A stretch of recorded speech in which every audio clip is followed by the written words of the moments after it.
You got something?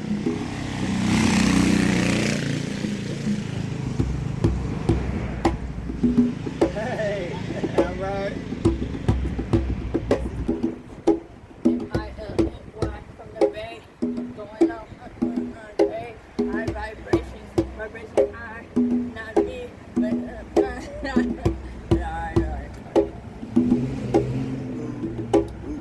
Whatever you got.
BUCU outside today, 144 elect foundation. We building a nation for our children to grow. Just to let y'all know, like seeds, get to everything you need. BUCU, 100% guaranteed.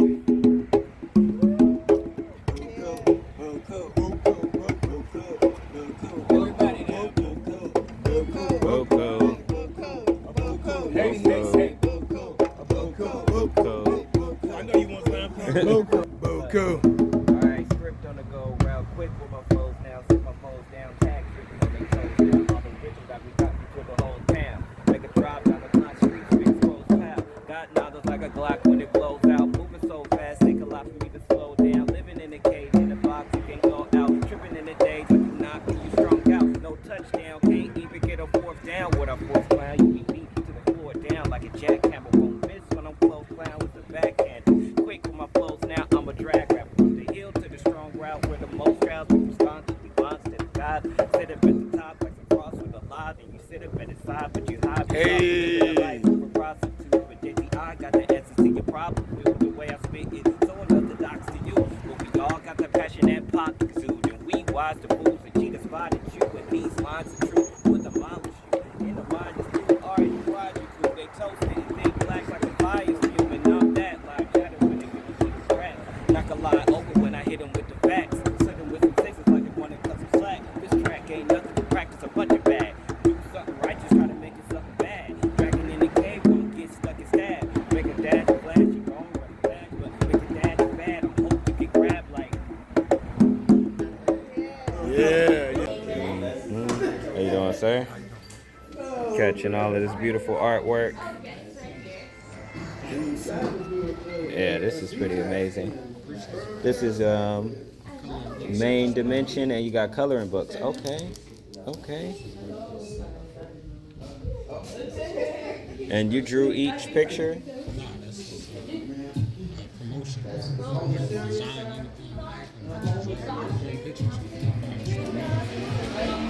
Okay.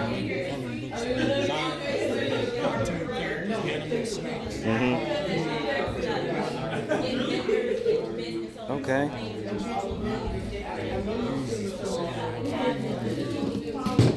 Okay, and then you have some other artwork. Okay. Yeah, these look really good.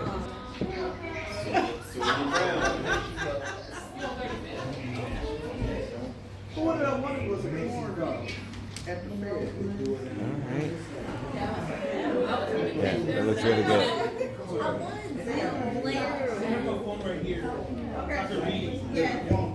Oh, you got your own You got your own what? Oh, I see. The brother got his own teleprompter. Out of our ears and out of our midst, we will realize much of what we confuse as differences is only in the way of terminology. So we don't hang our hats on what makes us different, yet embrace on what makes us the same. So let's get to the business at hand. Welcome to our weekly BUCU Community Zone Business Meeting. As you know, BUCU stands for University. This is our weekly business meeting where we come together and share ideas, strategies, and steps towards actual business establishment in our communities. So today, we have the superstars of our community on the line, and we honor them for giving us their time today to share some steps that we can take to establish business for our family, community, and nation.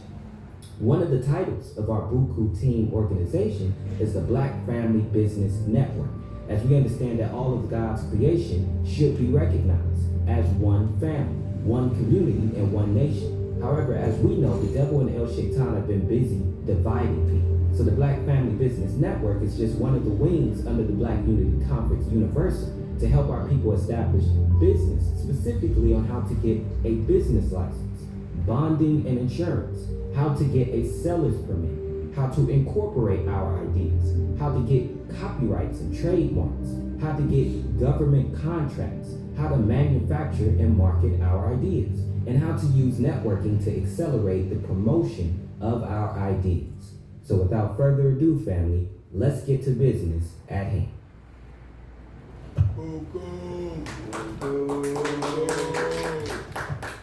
Okay, welcome family. We are so thankful for you all being here with us today. We have an amazing agenda. Basically, first we want to welcome you all to this event. This is our preparation for our flagship event later this summer, which prayerfully will be in September. For those who don't know, BUCU stands for Black Unity Conference Universal, as you just heard. And BUCU also has a deeper meaning related to a coup d'etat, which is a code word that represents the work of a small group rising up to replace a corrupt government. BUCU also stands for abundance. The abundance that God promises through this small group, referred to in the scriptures as the many called but few chosen. As a business wing of our temple, BUCU was born by inspiration of the Answer Muhammad's work, fellowshipping with our Supreme Governor, Dr. Yusuf, for the business of building the kingdom of God on earth. This work of building the kingdom starts within, which means that we have to establish true unifying theology to truly bring this new kingdom reality from heaven to earth, which is also described in the scriptures as a great wedding. So our main focus in BUCU is to unify the unifiers. So each BUCU event, we invite all of the righteous organizations, activists, and members of our community to help us come together and celebrate our oneness.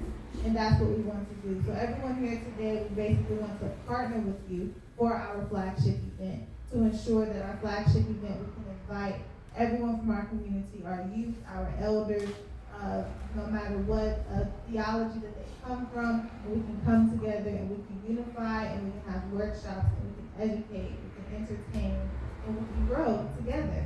And so that's what we are doing today. At the door, you probably got a few things. We have our jewel card. This jewel card, the purpose of this jewel card is for you to choose the jewel that your organization fits. Each of these 12 jewels, which are knowledge, wisdom, understanding, freedom, justice, and equality, food, clothing, and shelter, and love, peace, and happiness. These 12 jewels, no matter what we do in our community, something that we do fits within these 12 jewels. In these categories, at our flagship event, we have workshops for each jewel, and prayerfully, our flagship event this year can be in a full day of just workshops back to back from various organizations in our community based on these 12 jewels. You can scan this QR code and you can choose the jewel that you fit. And also you can choose how you want to participate. So do you want to be a vendor? Do you want to host your own workshop? Do you want to host your own activity? Do you want to be part of a panel or part of a discussion, or partner with us on a bigger scale to put this event on? And you can take this with you as you're out living and you meet people, you can also tell them they can scan this QR code and be a part of our event as well. And we also have t-shirts. As you see, all of our BUCU team has t-shirts. They are for sale, so if you would like to purchase a t-shirt, you can scan this QR code and support BUCU by getting a t-shirt. And you can also share that with anyone that you come across as well. Thank you. Yes, of course. So the next thing on our agenda is music opening set. So the first drill block is knowledge, wisdom, and understanding. And so we'll pass the mic to Answer, who's going to introduce this music, and then we'll go into further explanation on this drill category. Okay, greetings everyone. Estorel Muhammad here. So we did an album called BUCU Musical Oneness. That's what you see on the screen right now. This was a particular project that was years in the making. We all kind of came together, learned how to record with each other, learned how to, mesh to each other's styles. What's very unique about this album is we're not just scholars, we're not just artists. Everyone has their own nonprofit. Everyone in some way is a part of some type of activism. And with each particular person, we all come from a different perspective. So we are showing actually a very unique ability to be able to unify with some of the most controversial aspects. Many people think that that you can't necessarily unify religious people. Some people think you can't unify nationalists. You can't unify the gangs. This is a long-standing history that many people believe is impossible, unachievable, because they feel that because of the long-standing grudges and the long-standing arguments between each other, that there's no possible way that they can get along. We actually have proven over years now, being a part of BUCU, that it is possible. And so what you're seeing here on this album is nationalists, Hebrew Israelite, Christians, even people that don't believe in God. But all of us being able to come together for the upliftment of our people. So that's the beauty of this particular project. Now, this is volume 1. We're going to be doing a volume 2. We might even be doing a volume 3. This is going to keep going. However, one of the songs that stands out, it's kind of hard to kind of find a category for some of these because I think every song kind of fits every category. But what we can actually give you here is there's a song here called Walk With Me, where you can kind of see the vast amounts of knowledge, wisdom, and understanding within each person and within each MC and how we're able to use that creatively. Now this knowledge, wisdom, and understanding will be explained further in the program, but that's what we're gonna play to set the tone. And it's a really fun atmosphere, and that's how we want it. You want children to have fun when it comes to knowledge, wisdom, and understanding. Amen. So you want them to enjoy that. So that's kind of the approach that we took here. So I'll play it.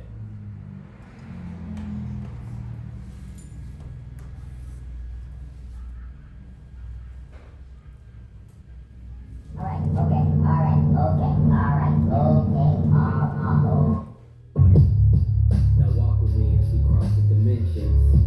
You ever been on an audio adventure? Traveling space and time we track. My rock is the lyrics, a wave, my flow wave in the format I drop. If you listen, a star in the distance, the darkness get lit in this part that I'm in. Parked in position as it's sparkling, glisten. Farther you get, like Tony, you see how stark of a difference. Our minds are from them, I suited right with the iron of fist as you marveling. Though I'm not an avenger, vengeance is mine, saith the Lord. He's my bomb that'll hit you. Get apocalyptic with wicked you brought to your end for making God the feeling. The soil be marked with your remnant. Watching the world become these ditches and cross with a thrilling. Leaving no room for any spirit, just logic and paintings. They got it in prison, so I block it from entry. Sit silent with scriptures, go in my mind and envision. That'll be lifted, we start to flow with it. That's what's meant if we ever tell you that we be over it. See, we can't get down with all the hell that people know us, but then we down to earth, but we left return with the holiest gift. We run with so many halos over our dome who we skill. All of them soldiers still here and all of their goals are within. I'm melanin is from heaven, that's why the soul in this game. Power us up and it get dark for all opponents to this. Sitting in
You gotta get up to get down. Stop messing around. Subterranean, in other words, underground. The people ask for something different. What you been missing? Music with the message, dedicated and driven. The sun doesn't rise, it's the earth that's shifting. So listen, pay attention as it hits you with the wisdom. Yes, yes, I never give you anything less than the certified organic ingredients. No GMOs, now you know. Like a waterfall, I just flow.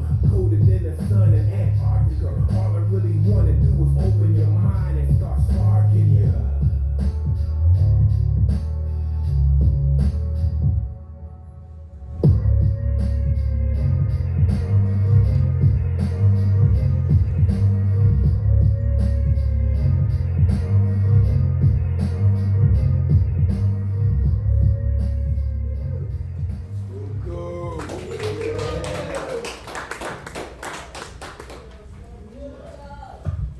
All right.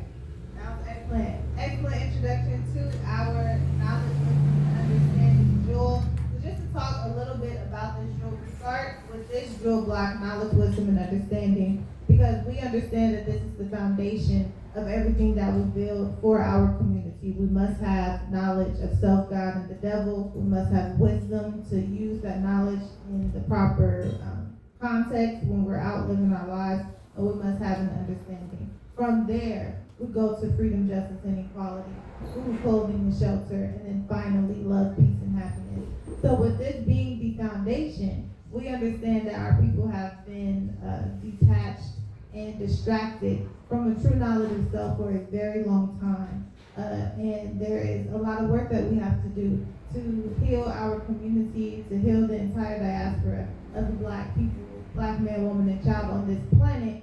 And so anyone who does work in this sector of giving knowledge, so teaching, or just any type of workshops that show or teach the youth especially how to apply knowledge to themselves in their everyday lives, you would fit this jewel. And you can, share that with the community in a number of ways, not only by being a vendor, but also by hosting a workshop, which is what we really want to do. We want our event to be full of workshops so that our community can come in, they can spend their day learning something, and they can walk away prayerfully impacted by being able to go to a host of workshops and activities that really fed their mind, and then listen to some music that entertains them but continues to feed their mind just in a different way. And then we're going to feed the community, and all of that just converges into something that prayerfully will impact them.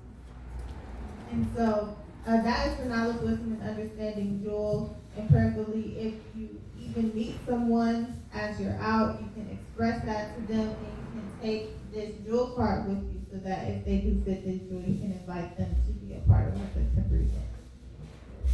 And so the next thing we want to do is a quick showcase or a preview of our live 3 to 5 presentation that we usually do.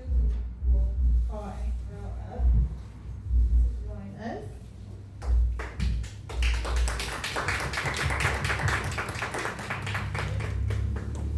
Okay, so I'll pass it to everyone. You're going to open it up. Yeah. All right, greetings everyone. So we have a program called Live 3 to 5. Now Live 3 to 5 we do every week. So every Saturday we will be live on YouTube, Instagram, any other kind of platform that will allow for us to be live. We'll be live, and on that live, what we're doing is we're discussing all of the main events that are happening across the world, globally, nationally, and locally. And we also have universal. Now, in the universal aspect, this is a particular aspect we touch a lot. The reason that we go universal is because something that you'll find whenever you're monitoring a lot of these events, I'm pretty sure a lot of people have heard of historians. Now, when you hear of a historian, he's done a lot of study on what's happened in the past. So there are people that keep a very good monitor of what's happening present, and then they do a compare and contrast on what's happened in the past. Now, if you're really good in your history, you get to a point where you're able to almost predict what's about to happen due to what happened in the past. So the more history you know, the better you're able to kind of tell what's about to happen, right? So now in the universal aspect, this is what makes our Live 3 to 5 unique. Many of these particular events are usually given to you through journalists. Now journalists, they're very objective, and these particular journalists, they try to do their best, according to the network. They try to do whatever they can to give you the information from a so-called objective view. Now, of course, many of us have already seen, you see CNN, you see Fox News, you get a really good idea, oh, okay, I see what perspective you're coming from, right? Yes, sir. Now, these people come from research, these people come from on-the-ground information, these people come from different books and different philosophies that they've studied. Now, imagine people that are able to not only take the philosophies, not only be able to take all the journalism, not only be able to take all the groundwork information, but then add ancient texts. Now, this is something you don't see a lot of these news networks do. They will not use the information of ancient texts when they're giving you their news, which is something that they leave out because they're scared of religion, they're scared of anything else that is outside of their empirical research. So what we do is, we add that in to whatever it is that we're reporting to. So for the universal, what we're doing is, not only are we keeping a good eye on what's happening in history, what is happening presently, but I could show you that in the Bible. I could show you that in the Holy Quran. I could show you that in the Egyptian Book of the Dead. I could show you that in the Dead Sea Scrolls. I could show you that in all of these different aspects, and you'll notice a pattern. Now, the part that makes Universal so unique in our reporting is that in Universal, something that you find a lot is, when I can find this pattern happening in the Bible, there's one thing that happens in the Bible, and Holy Quran, and many of these other ancient texts. They tell you how to respond. So you'll see in the Holy Quran, it'll say this. The Bible will say, you should do this. The Egyptian Book of the Dead will give you a parable. It'll give you a metaphor. And those particular metaphors will play out as a story. You follow that story, you get a good idea of how should I act in this modern time. So what's interesting is, whenever you come to our Live 3 to 5, what you'll find is, we will be able to directly link you, not only to what's happening modern, but how that's linked in the Bible and Holy Quran. And while that may sound crazy, while that may sound like, I don't know how you're doing that, this is the only reason that the Bible and Holy Quran are even still around. The only reason that they even have any type of relevance. I don't know how many people know, there were many books that were put out during the time that the Bible was made. And there were many books that were put out when the Holy Quran was made. Why did the Bible and the Holy Quran survive those thousands of years, and we don't know about the other books that actually were published at those particular times? There's a reason for that. That those books have an effect on people for a reason. So we are actually able to link those things. So lastly, because I gotta give everyone else a chance here, I do want to say, we actually not only go into this empirical research, journalistic research, and scriptural research, but then we are also taught on how to respond in the present time due to all that information that we have gathered. Now, with that, this is something that's interesting. For a lot of us as a people, we may see our people divided. Do you know that we actually have a defense against the U.S. military? It's not just a bunch of street gangs. We do have a defense against the U.S. military. Do you know that there's a whole bunch of research actually showing how many secret societies, and there's a whole bunch of research showing how even amongst the government themselves, there are many people that are in the underworks of those government officials that are on our side. That is something that we would love to show you in Universal. So with that, I'm going to go ahead and pass the line to our sister to go ahead. Well said, brother. Well said.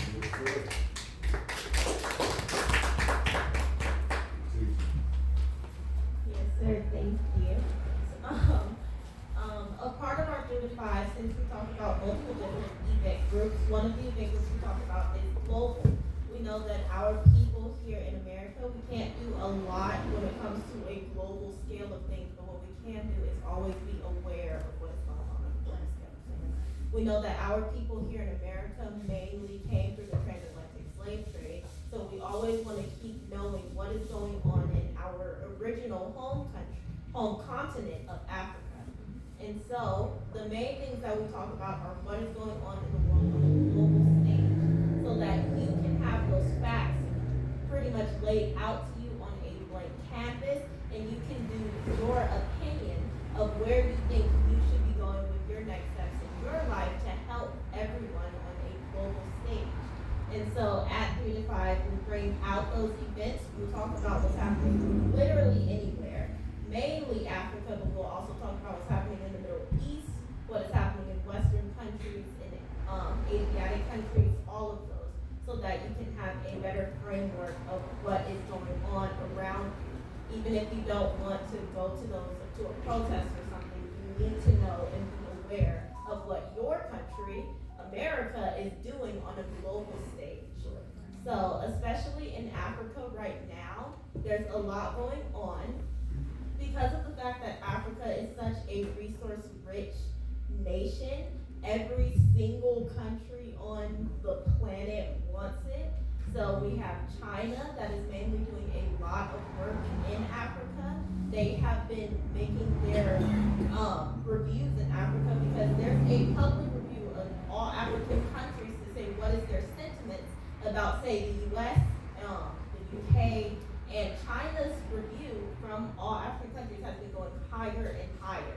And the US has been going a bit lower and lower. And of course, France, who has been the main colonizer of a lot of West African countries, has also been going lower and lower.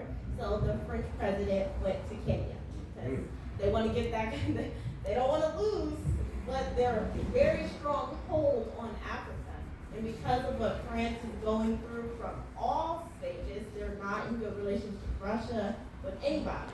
So they want to get their stronghold back on Africa. And since they can't do it back in West Africa, as Mali, Niger, and Burkina Faso has kicked the French out, they're going to East Africa. In East Africa, we have Kenya, our brothers, who invited them and allowed them to come, which is very disappointing, but it's what has been happening with our people for a very long time. We have a very kind heart, and we need to get rid of that. Just for a little bit, to not keep inviting our colonizers back into the country. And so that's just a small thing of what we want to talk about on our 3 to 5, so that we all can be aware of what is happening for our people here, not just here, but back in our home country, because we have a diaspora of Black people around the entire planet. We are billions of people. We're very populated, and it's very important for us to know about what is happening with all of them, so that even though we're here in America, we can still do what we can do to help them. And we know that us here in America, we're in the belly of the beast. We have been surrounded by our oppressors for so long, and some of our people in other countries have not always had that exact experience. Though their countries have been colonized by their people, they haven't been in the midst on a day-to-day basis with our colonizers. And so us with that experience can help our people to understand that we cannot always be so kind and so helpful, and that we sometimes need to build ourselves up. We need to be back on where we used to be in the beginning of time, and then we can go out and try to branch out and help people a little bit.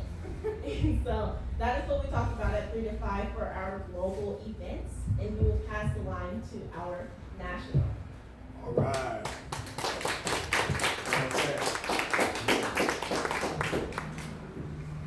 Yes, ma'am, that's good teaching, good teaching.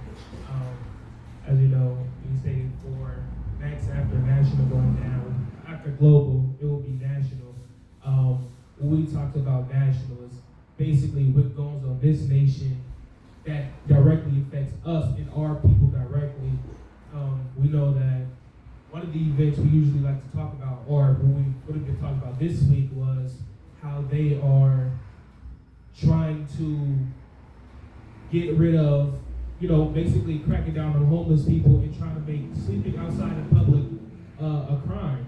So up to like a first offense would be, I believe, a $500 fine and like 6 months in prison. And then it goes on and on. The second offense and the third offense would get even worse, like kind of 3 strikes.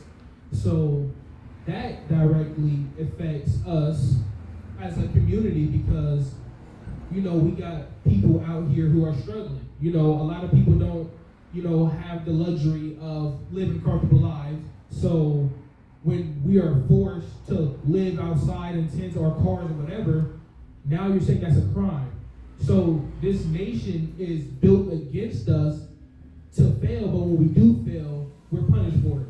So, that is an event that we will talk about, and we know that really affects people mental, because if you know somebody, have a family member or friend that's gone through that situation, and you don't have a helping hand to give out, or you try to help, but it's not as much, that can affect your mental. So we do want to give a shout out to 144 Lake Foundation, whose building we have. They do hold mental health programs for people who are going through anything that's, of course, mental. I gotta get the exact date. I believe it's either the second or second Saturday of the month here at this building. If you know anybody that's going through anything, or just need someone to talk to, need something to get off their chest, direct them here the second Saturday of each month. But of course, with the event I did just state, that was in one state. But of course, they're just testing it out for right now. And if it goes well, what do you think they're going to do? They're going to, of course, spread it out against to other states. So that is something that affects this nation, not even just nation, us particularly. And look, we're in Oakland. We know over there, there's a lot of homeless people in Oakland, San Francisco, the Bay Area in general. So if that works out, the Bay Area is one of the most populated places in North America, California, I'm sorry. One of the most populated places in California. So it's a community. We have to come together.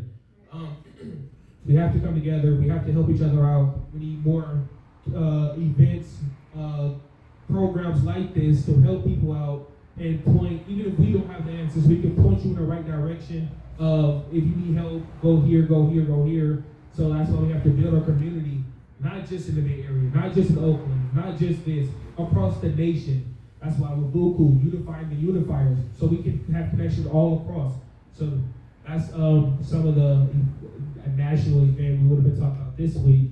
So yes, I will now pass the line to my sister. That's real.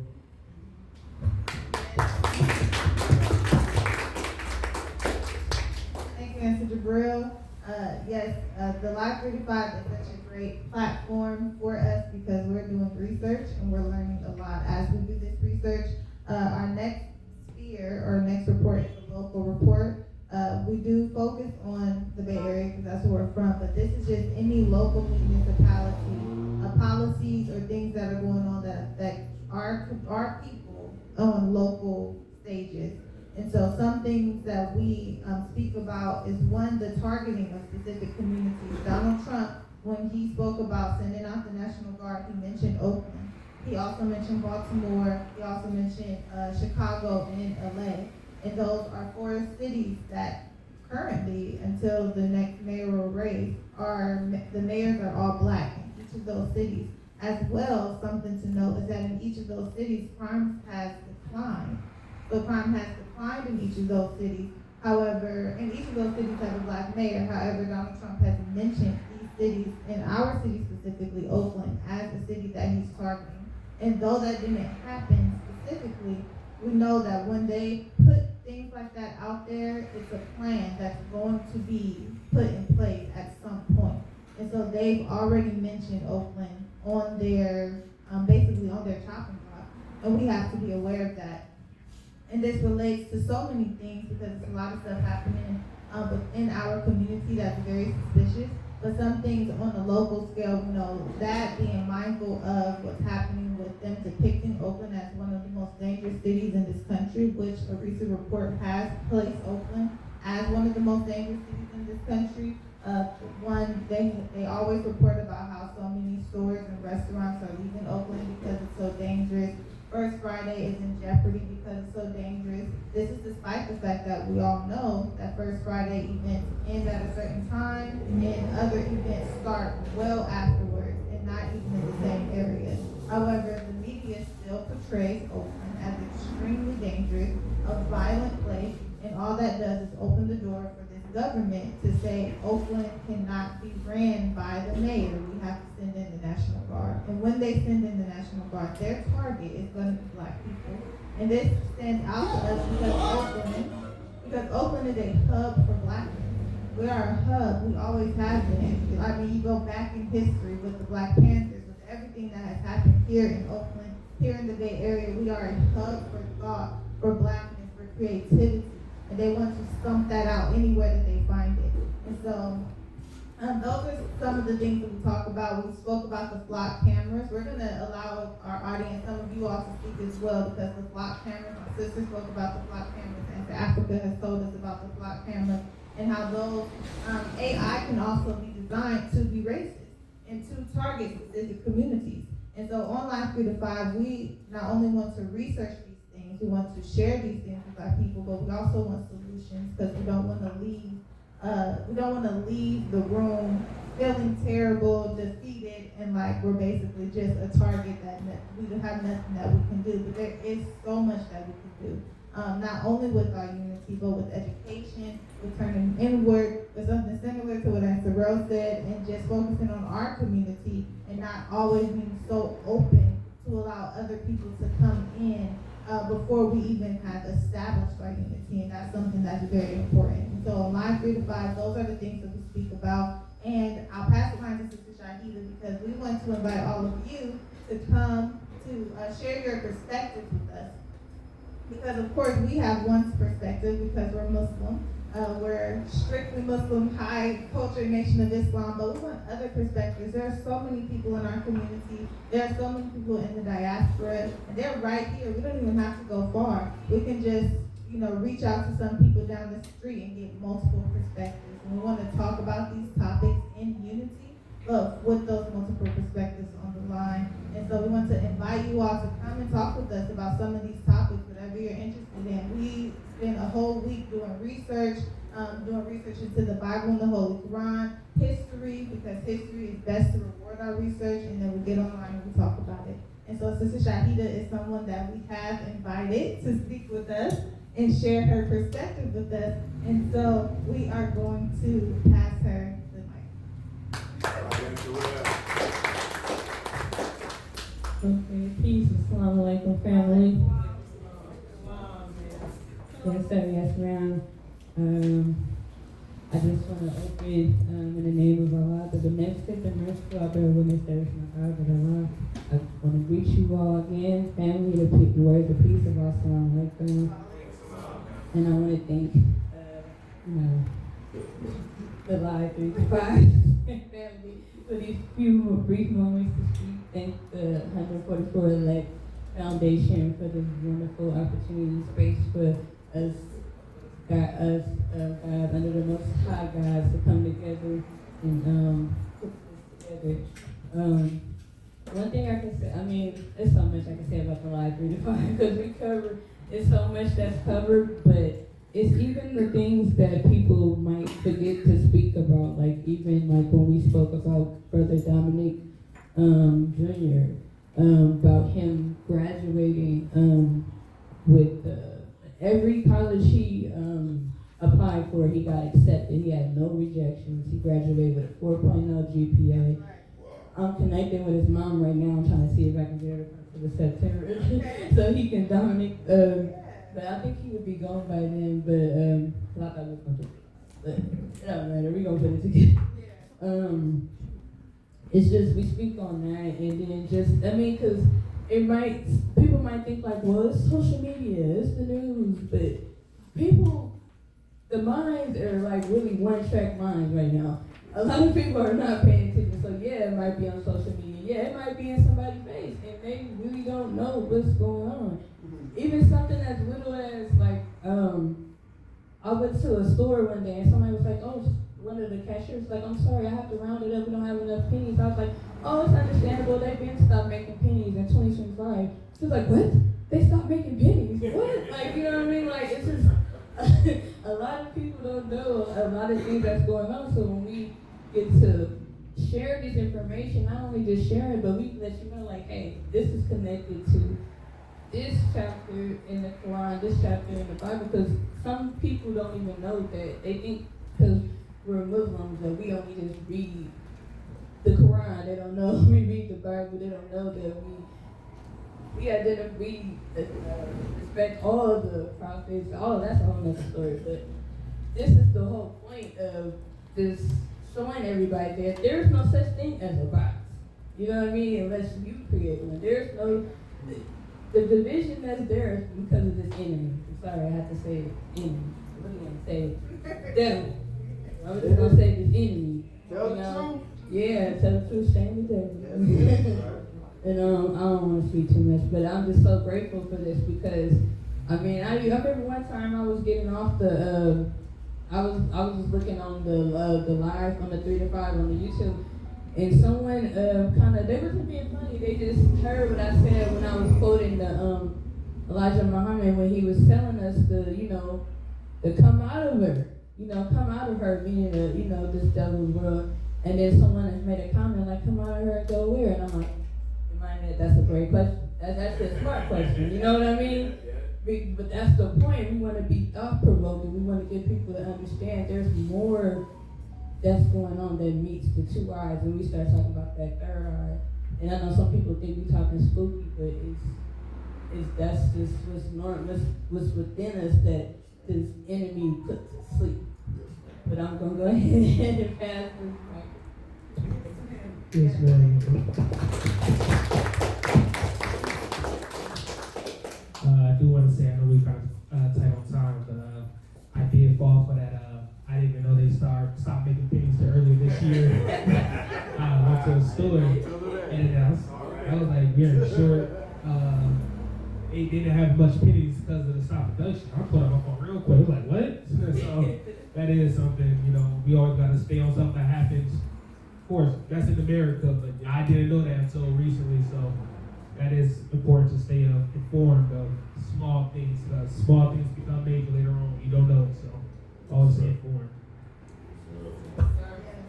That's right, and there's a lot of stuff, even on smaller scales that's happening in this country, and globally, that we have to be aware of. Like, it's a specific targeting of our community, and it's a very quiet targeting.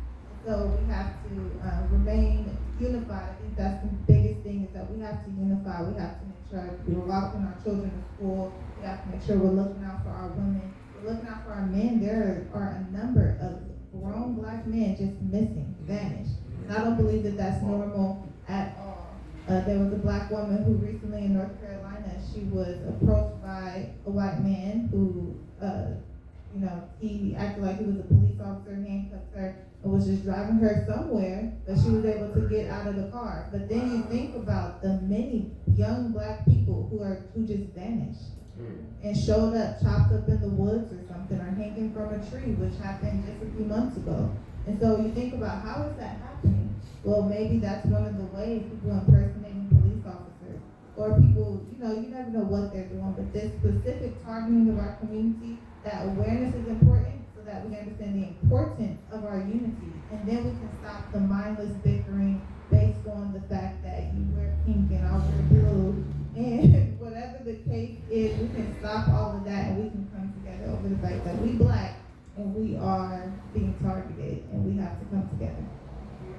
Just real quick, another thing with our mindset is due to this current time, since there is now ICE agents, and we know ICE agents are being trained for 47 weeks, and they're put on the street, and they're not required to carry identification with them to say, I am an ICE agent. And so especially within our communities, when we're taught to somewhat comply with law enforcement because we know that they will, in 2 seconds, shoot a black person. So we're taught to comply with them, try to do everything you can just to survive, especially in this country. When it comes to ICE agents, it's very easy. They know that we're taught that. They study us. They study our communities. They study what we teach ourselves. So they know that we do that. And so they know that with these ICE agents, it's very easy for you to get caught up. And you can get thrown in the car, and it's not a police officer. It's not an ICE agent. It's not a government worker. And they know that about our people. So this is a very small and subtle targeting. They do little things. They push this. They push the Voting Rights Act. They're like, oh, we're just going to move that out the way. Especially they use circle logic. They say, why did we have a law to say that black people have to be included in the first place? Race doesn't matter. As if you weren't doing it. That's why we have to put the law in place. And so they use all of these tactics to slowly encroach on our communities, and we have to be aware of those things. Yes, ma'am. Small correction. I know you what you mean, but 47 days, not weeks. A little over a month and a half for an ICE officer to, 47 days. It's a month and a half, a little over a month and a half. And a regular person, ordinary civilian, to become an ICE officer, going around harassing people. So, barely any training, trigger happy people. That's exactly what it is. So. Yeah, just to add to that, they received a $50,000 bonus. So just think about this now. What they're doing is they go to all the Republican-led states. They get all of the young Republicans that are souped up on this racism and souped up on this illegal immigrant regime and rhetoric, and then they put targeted ads out in order to go hire a bunch of young, racist, illegal immigrant officers that will then all flood the ICE operations. And then there's absolutely no surprise that when you see in the news now how they are going out to go get these illegal immigrants. Now it's way worse, because not only is it a $50,000 bonus, they're not doing background checks. So you could go up there, and if you have a terrible record, it's a lot like what you see with a lot of these police, right? See a lot of these police, you find that they get to transfer to different places, different states, right? And their background check is erased. I mean, think of Tamir Rice. Tamir Rice died off of an officer who had all kind of reports on him about his abuse. He gets over to another state and kills a child. He could go to another state and get hired again. So this is what it is that they're doing with the illegal immigrants. So this is something that you got to pay attention to. You know, these are the type of people that they're hiring, and that's why it's so important for us to keep these things in mind. Okay, and this is how it goes on Live 35, which is why Live 35 is actually Live 37, because we are talking and building forever. We can just go on and on. But there's so many interrelating points that you can go into. It's like it's never ending. You can just continue building. But we do want to see if any of you have, I know all of you are very aware of what's going on, not only here in Oakland, but you all are also tuned in to the national and global. So if you do want to speak on anything that maybe we can speak about in the future, or if you want to join us on Live 55 and talk about some stuff, we want to do some research. We want to dig into these topics. We relate all the way back to the history of the Voting Rights Act and why it was put in place, and the history of them killing black people just for the desire to vote. We have to uncover all those things because they're rewriting history and whitewashing it. And so if anyone wants to give any input, yes, Naru. Do I need to come up there or just do it from here? It's pretty loud. But if you want to get the mic, you can. Y'all need the mic or you talk loud enough? Peace, everybody. My name is Naru. So One of the important things I wanted to say is, since we have these devices and we all have in communication with people in other states and other countries. So I'm gonna share a quick story. I have a brother in Belize. He's part of the Marcus Garvey movement. And so he was sharing some information with me on the website. And he sent me the website. And he's telling me, look at this website, look at this page. And I'm like, brother, what are you talking about? I'm on the website. None of that information you're talking about is there. He took a screenshot of his page. I took a screenshot of my page. They were completely different. Completely different. So blockers here in the United States block information coming from other countries and vice versa. But we would never know it if we were not in communication with each other. So being in strong communication with people in other countries can lift some of the veils off of our eyes. I mean, I'm 62, so when I was young, all we heard was negative stuff about Africa. We didn't want to be associated with Africa. We didn't want to be called an African. Of course, now I'm proud, but back then all they showed was Tarzan and crazy stuff on TV. We didn't have any direct communication. But in junior high, this brother from Kenya came and we had conversations. He was like, what? You think that's what we do? Run around with cloths on? We got buildings, medicine. He was breaking it down and we were all like standing around like shocked because all the negative stuff that the media does and all that is designed to keep us separated. That's why I love BUCU, because we're together. And don't let them tell you bad stuff about Oakland. Every time I go to a festival or event, not First Friday, because that's not our stuff. But every event that we do, Black Culture Zone, East Side Arts Alliance, we don't never have no trouble. And we always got the right people doing security. Our people, CRC, Answer to Minds, Brother Like That, the East Bay Dragons, So when we do our thing together, we look out for each other and we know. So just, if you can communicate with someone else outside of your circle, that's a good thing to do.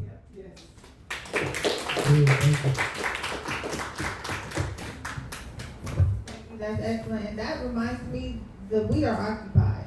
Like a lot of people, similar to how Palestine is occupied, we are occupied. If all of us mass try to leave the United States, we'll find supreme, pushback because we are occupied people. They just occupy us in a different type of way. And that you can see when you have two different ways. That's outrageous. So, well, if anyone else has any more input, clock cameras, anything going on, Brother Spot. No,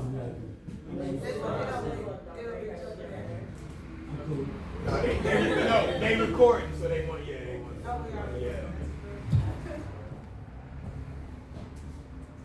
I want to start with passports.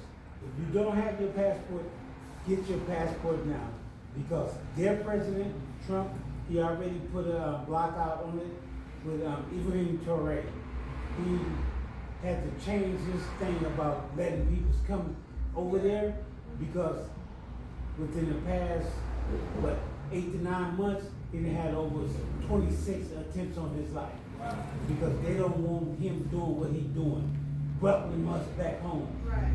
Letting us know, we want you here, we want y'all to come, we need y'all to come, because y'all have given us what we don't know.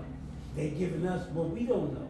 Because, like the brother just said a minute ago, we grew up seeing, lion clothes, Tarzan. How is Tarzan the main individual in Africa? Come on. I mean, you can barely be in the sun. That's right. Just like they did with Isa. They call him Jesus. Well, no J's in the alphabets back then. Yeah. How can you hide a blonde-haired child, blue eyes, in Egypt? Right. Okay. It said he was skin of bronze. His feet was in. Come on, so. But I'm not going to go into all that because I'll be up here way too long. Those who know me, I can have long wind. But another thing I want to say, here at home, the main thing right now, since we call this home for now, we need to prepare put up our shield much larger than what it is. Teach our brothers and sisters to stop going against one another in order to feed the so-called white man. It goes all the way back to during slavery, before slavery, after slavery. Just a little bit before slavery. When after World War I, they allowed all of the German so-called scientists to come over here in their family, and they say they're all family. They come over here. Those was who they considered the poor white trash. They told them when KKK started, you need to stop them from coming over here because they want freedom, but we're not going to give them what we have. We're going to give them what y'all have. So they said, well, how can we do that with them? They know our faces. We live next door to them. That's where the sheets came in. That's why they start hiding their faces. So after they do what they do, they can go back home right next door to our ancestors. But now, those of our age know who Nat Turner is. He got the crocus sack they put on his head, because of the strength of it, to show his strength and go on. But this is what we must do. We don't need no, we're not hiding our face. For me, I want you to see a line. I want you to see me stand. In my work, in my voice, however I would care. I'll ride a scooter, get where I was going, but you gonna see me. I'm not hiding. I'm here for that. Because we have beautiful young queens growing up. We gotta protect them. We need to be strong for them to show them, because where we have been, where we going, this is just the start of it. BUCU, we reach out to everyone, but we need to bring more together. And the only way we're gonna do that for them to see us out there. They don't want us to be seen. They don't want us, but I think about a month or so back, we was had a meeting, and some foul depiction came over the piece. I'm not gonna say what it was, but those who was there know what it was. That was just to show stitch on us. But if we know it wasn't us, someone else put that piece. It's the same thing when First Friday, when after First Friday and events, something go wrong, it's always someone from outside. It's not like the ride and everything. People come down out the hill and start busting windows and everything. But the youngsters, they get so caught up of, if they can do it, we can go in there and get it too. Now, the media is only going to show the black people that's doing it. They're not going to show who did it, who started it, because that's the ploy. That's what they do. And I'm going to end there on that, and I guess I'll be speaking a little later on some other things. Thank you. Cool.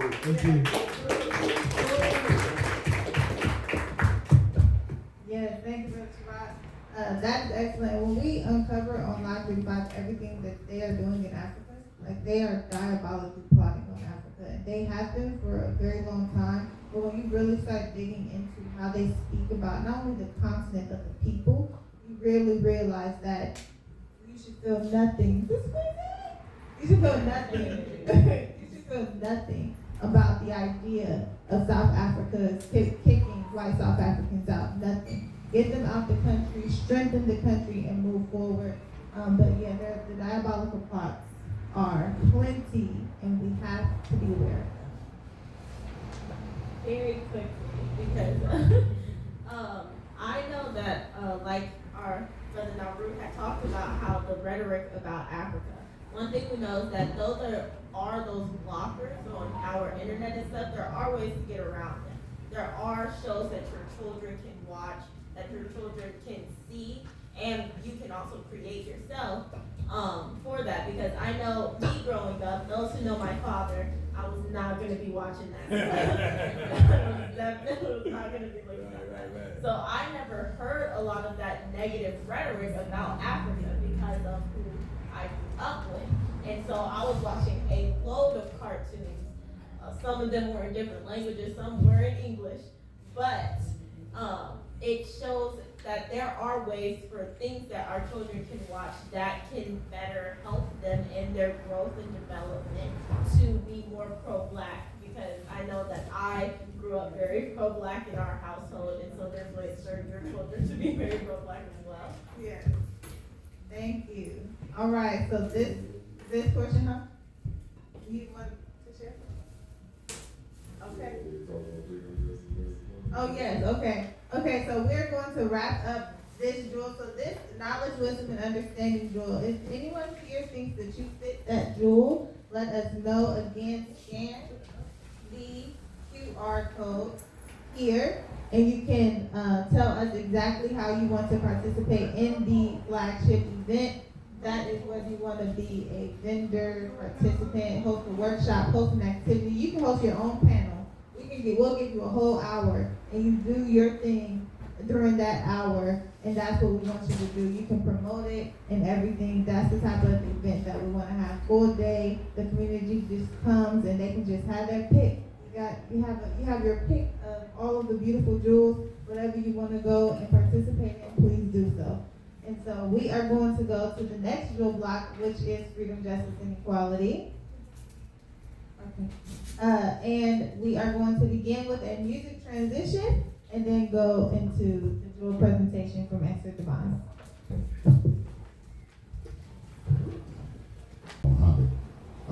We really out here, and a part of, we just had a brother on the line from the Hidden University, so he did get to hear a part of this. It's real important for us to stay connected and keep our brothers and sisters that are away from us connected to this particular type of program and function of mind. Because one of the things that we've been talking about here is the way that the mind works. It's regardless of how the physical is. If your mind isn't working correctly and if your mind isn't connecting itself to righteousness, then it doesn't really matter about where your physical is. You know, you can stand in the church, in the mosque, in the synagogue, in the temple, but if your mind is out there in the filth and all in the recklessness, then you're pretty much just in a place that you are not. So we want to be able to speak about freedom, justice, and equality. It's sad that as a people, we have to really define these things to our people and other people too. Freedom is something that we should all have in life to be able to move about in a righteous manner.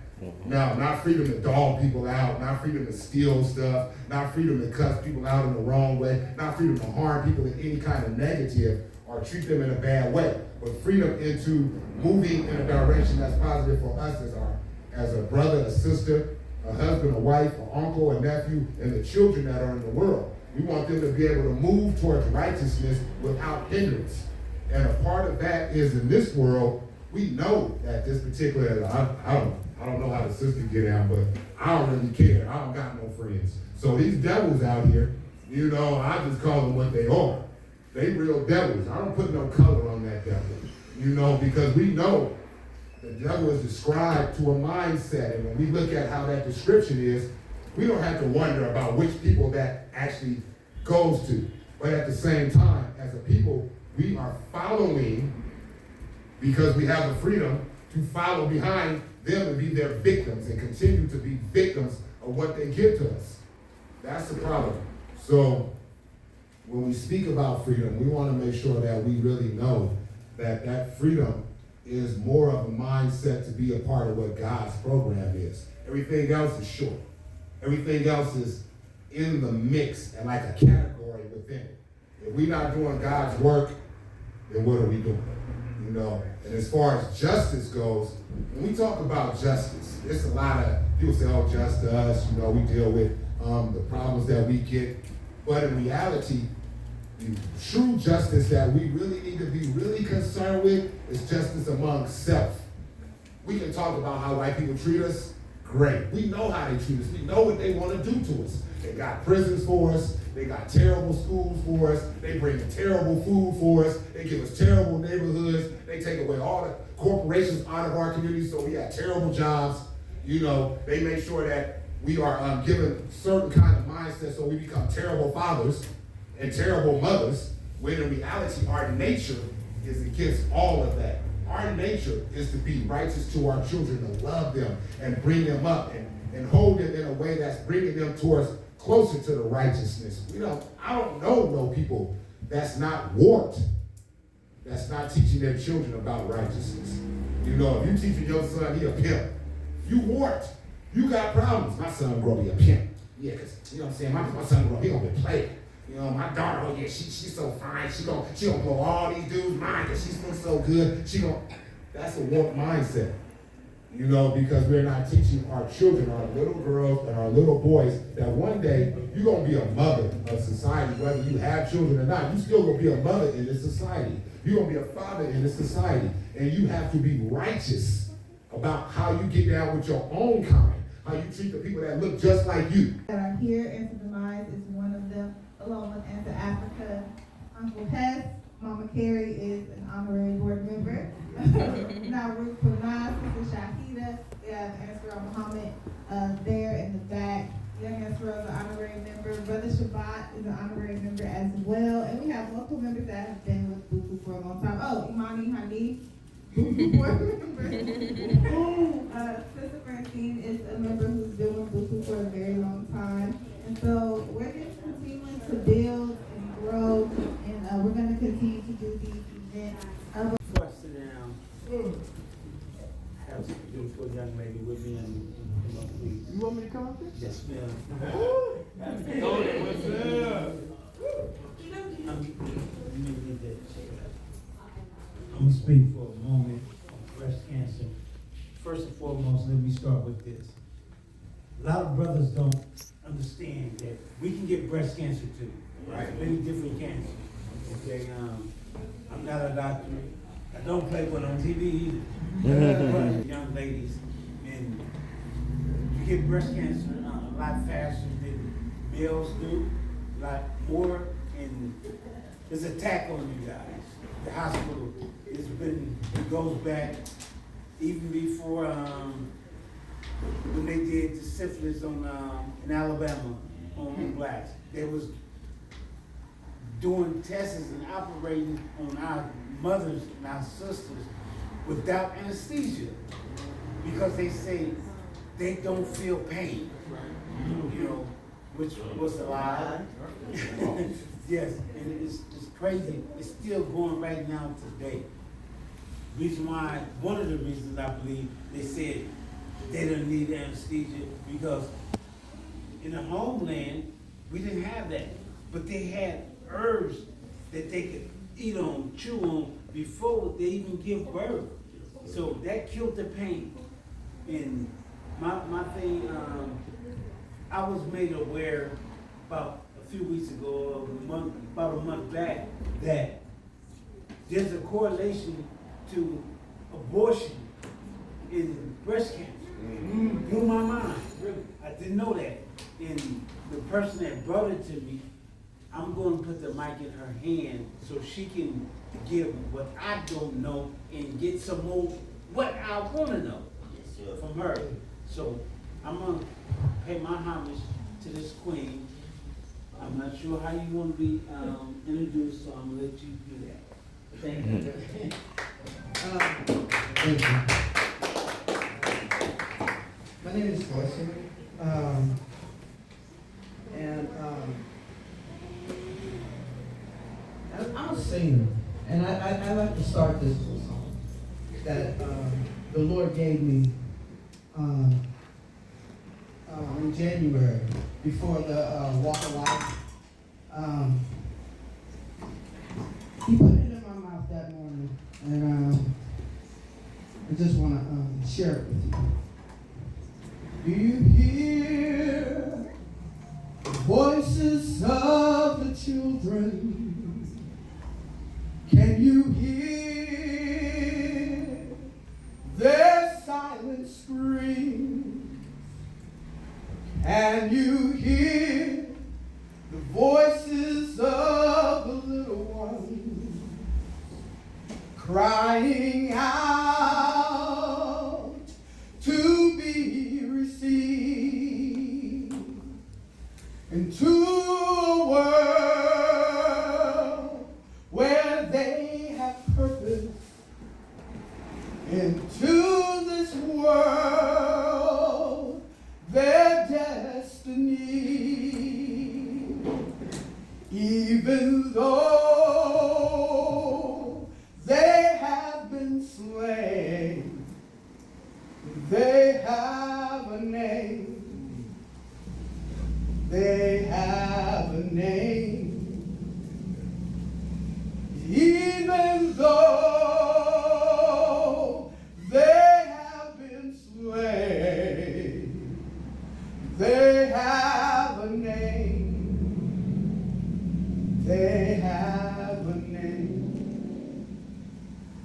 They have a name.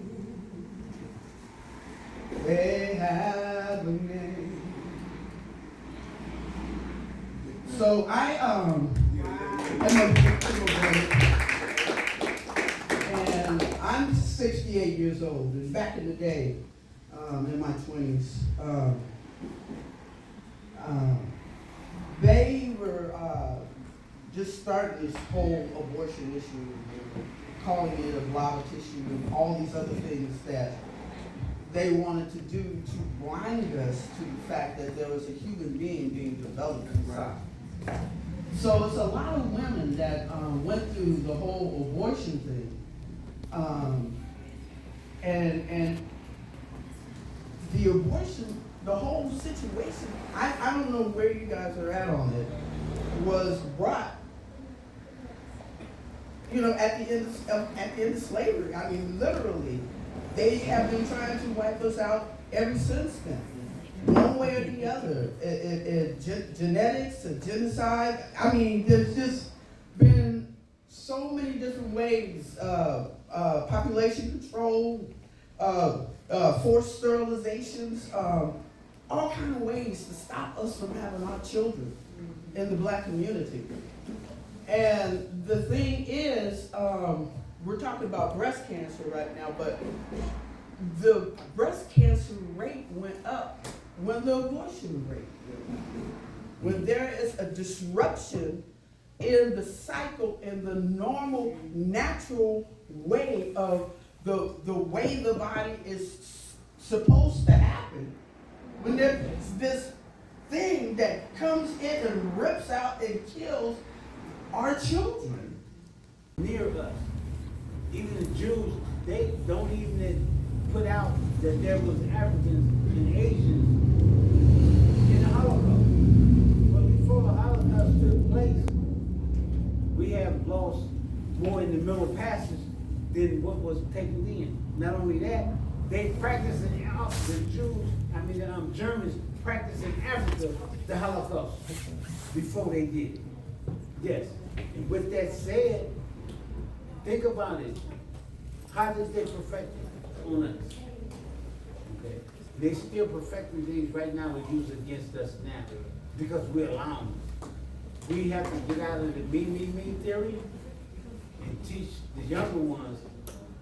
The collective is what's going to keep us moving forward, not the me theory. And I'm going to stop right there. All right, brother. Sister Sorrell. Yes.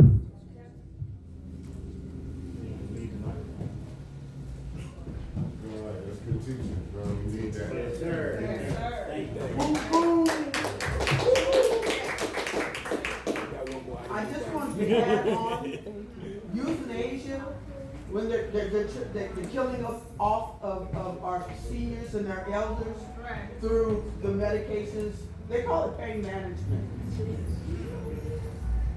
Wow. Yeah. And they're doing it. They're killing them off right and left in our hospitals. I don't want to go there. Yeah, this is such important information to be aware of, because we know that we all have elders. I have two grandfathers. I just seen them a few days ago. One on 72nd and Lacey, and the other in West Oakland on 16th Street. And both of them are having memory issues. And it's just, you know, as our elders get older, we have to take care of them. And the biggest thing is, one, knowing what to do. And that's the biggest thing. You don't know what you don't know. So a lot of the youth are just trying to figure it out. And that could be dangerous. However, we do want to open the line and see if anyone has any input on freedom, justice, and equality, what you've heard. If you do any work in the area of freedom, justice, and equality, please tell us what you do and how it can benefit the community, because we need all the help we can get. So if anyone wants to share anything, we'll open the line. Yes. It's real quick though. I just want to say that it wasn't like I planned on doing it, but I have been helping out a lot of people who have been wrongly convicted And I have got linked up with a gentleman by the name of Jason Fong. He has a show called Wrongful Convictions. And he has got a lot of people exonerated, and he's been on Dr. Phil, Breakfast Club, all these different shows. One of the people that I was advocating for was Pierre Rushton. It got very spread worldwide. Like everybody know about it. We worked on the documentary on it. It was a lot of stuff, but basically just it's almost like a system now. Like a few people know that I've been helping people, so I'll bring people to him, and then he'll really help advocate, because he knows some DAs and all that. So I said all that to say, if anybody knows anyone who has been wrongly convicted and all of that, probably look up and try to put something together and try to help campaign, because it's so far I've helped 3 different people who were wrongly convicted get released. The last person just got released in 2023. He's been down for 13 years. And I don't really have to say too much about the freedom. I'm trying not to talk too much, because we already know it. That's our birthright. So it's not even something that we supposed to even be asking nobody for. That's something that we should be willing to die for, fight for, and help our people to understand that it is our birthright. And even though it does help when we do demonstrate, because we bring awareness, but we just want to be clear that demonstrating is not parading the street. It's like coming with petitions and not just with signs, and ready to go down there and get some laws changed and stuff like that. But if anyone knows anyone that's been wrongly convicted, even if they think oh man, I tried to kill her this many times, it's like, nah, don't give up, and we can work together and try to help whoever. Amen.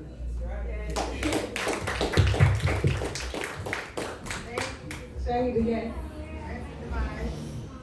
So, I work as liaison, so you can't put nothing out there for me. That's like putting food in front of a hungry man. So I've got several brothers right now. One was looking for an appeal lawyer. He was searching for an appeal lawyer, they kind of come and go to a certain degree. But I got a brother right now, he got 68 years. And the 2 Codys, one got caught doing something and then so-called snitched on the other 2. There's no evidence, there was no physical evidence, just his word that put them there. And then he got 8 years, the other guy got 12, and he got 68. Wow. It's because he said he didn't do it. He said, I wasn't there. You have no evidence on me, none of that. I have nothing to tie me there other than his word. The other 2 said, okay, well, I didn't do it, but I'll take it. The other 2 said, I didn't do it, but I'll take the code. So he took the plea. So when he took the plea and got 12, they gave him 68. So he's been trying to get an appeal lawyer. They also sentenced him as an adult. When he got arrested, he was 24. When this crime happened, he was 14. Oh, wow. They were all, he was 14, the guy that got 12 was 15, and the guy that snitched and got 8 was 17 and a half. So he was almost 18 at the time. He was basically considered the leader of the situation. But the other 2 never got arrested for anything, ever. This guy was a 3-strike candidate. When he got busted again, he had 3 strikes now for a burglary. And then that's when he snitched on this particular situation, saying, oh, I know what happened. And because it was an older white woman, if it had been an older black woman, I assure you they would have gave him all 8 years and probably let him go. But she was an older white woman from Hayward. It was like a famous kind of case. And they said they had no evidence in none of this. But this is what we're facing. And I got like 2 different cases that's almost the same like that. If you do have appeal lawyers, then we should get together and try to work it out, because it's a lot of our brothers that are locked away. And what's crazy, a lot of our brothers take plea deals even though they're not guilty, because they're afraid of this kind of consequences. Right. You know, so that's a part of it. I speak with brothers every day. I know brothers right now got 108 years. They 27. You know, got 90 years. They 19. You know, so you're talking about an expansion of the rest of their entire life for whatever mistake that they consider that they made, knowing that their brain's not even closed and developed yet to make them adults. You know, you can go to war for this man. He won't even say which man it is. You can go to war for this man, but you can't come home and drink alcohol or own a weapon or go into nightclubs or anything that he considers 21 an adult of age, but you can go kill for him at 18. And get killed. Yes, but when you're here and they look at it as you killing people here, the mistakes you make for this community, and in this community, there's no forgiveness from this particular system. None. When you give somebody 68 years, there's no forgiveness in this system for a president that's been convicted of rape, brutality, theft, fraud. Name something, he's been convicted of it. He's not doing no time. So we see how this balance goes. But definitely, sister, let's put it together, because we do got victims of circumstances. And I'm not saying they all didn't do something that might, calculate them to be punished to a certain degree, but not like this. Not like this. So y'all little. Yes, sir. Yes. Excellent. Yes. You want to get on the mic? Next time we got a mic that moves. Right. Yeah, of course.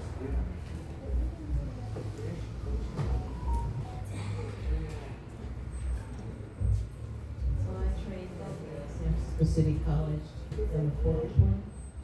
And when they said, so my title is, I basically held the same title as an officer of the court, which is the same as a police officer. So we had to hold that title because we had undercover people, undercover officers. Can you hear it? Yes. How do I? Okay, there. Okay, so back in the mid-'80s, I became a court reporter. I went to San Francisco City College. At that time, a number of city colleges trained people to become court stenographers. So I had to pass the board test, and I also had to take the oath of office as an officer of the court, which is the same title as a police officer, because we have to, behind closed doors, we have to be able to take testimony from undercover police officers, CIA, FBI, people like that. And you can't have any record, and you're not even domestic violence, in order to get your board license. And every year you have to report that you have no felonies. They even put it on the code that we're not supposed to associate with felons and people like that. But of course, what am I going to go up to somebody and say, "Are you a felon?" It's just, that doesn't make any sense at all, actually. I could be living next door to somebody that was in prison at what time I'm supposed to move or get them to move. I mean, or maybe somebody I knew my whole life. None of that actually makes sense. And even police officers talk to people in the community, and they're felons. So I don't know why they impose that on court reporters. But anyway, they send us out to juvenile court, divorce court, and also to the arraignment courts. So my first day on the job was in municipal court. So I'm going to explain that. They tricked the public into merging the municipal court with the superior court. So I was recently arrested for violating a restraining order, and where did they take me? Santa Rita. I was actually charged with a misdemeanor, but I'm in the hardcore prison in Santa Rita. So that I thought, well, God must have brought me here for a reason, because I refused to bail out, because I'm like, I'm a righteous woman, I'm not going to bail out.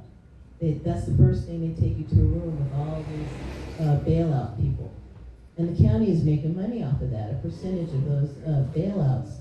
So at first the police officer was nice to everybody, but when he found out I wasn't going to bail out, he did the psychological thing, like projecting his voice and being mean to me.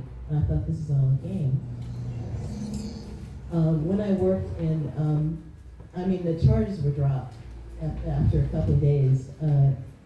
But the thing is, I saw how they were intimidating the women. These are women with children, and they were bailing out. The ones who could bail out, they were bailing out because they wanted to get back to their children. And they were, same thing as with the men. They were being intimidated and forced to buy into this bail system because they had children. So and they were also fearful that the county would take their children. And some of them had already been in the system and been abused. And some of the women reported that they had been raped by police officers. And one of the reasons they got into trouble when the police came around is because they had PTSD. And as soon as they saw a police officer, they went, So the other thing I see when I'm there is signs all over the place saying, report any molestation or any sexual abuse or anything. I'm like, why are these signs all around there? So when I get out, I called a friend who used to be a public defender, and she said, don't you know they closed the women's ward in Santa Rita for 2 years? She said, I didn't think they were going to bring back the women's ward there. There was so much sexual abuse going on at that prison that they closed the ward.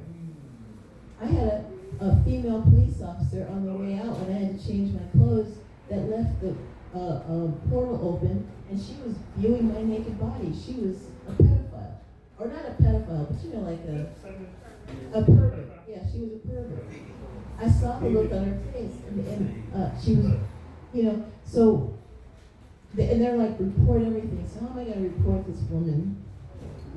What evidence do I have? There's no cameras around. There's nothing protecting me in the room while I was getting dressed. I already told her to close the portal. I turned around and she opened it back again. Didn't tell me why she was viewing my naked body. So I had to play it cool and just get myself on out of there. So my first day of court is a municipal court. That's when they had municipal court back then. And I got sick that day. I was running every break. I was running to the bathroom. It was like I had Montezuma's revenge.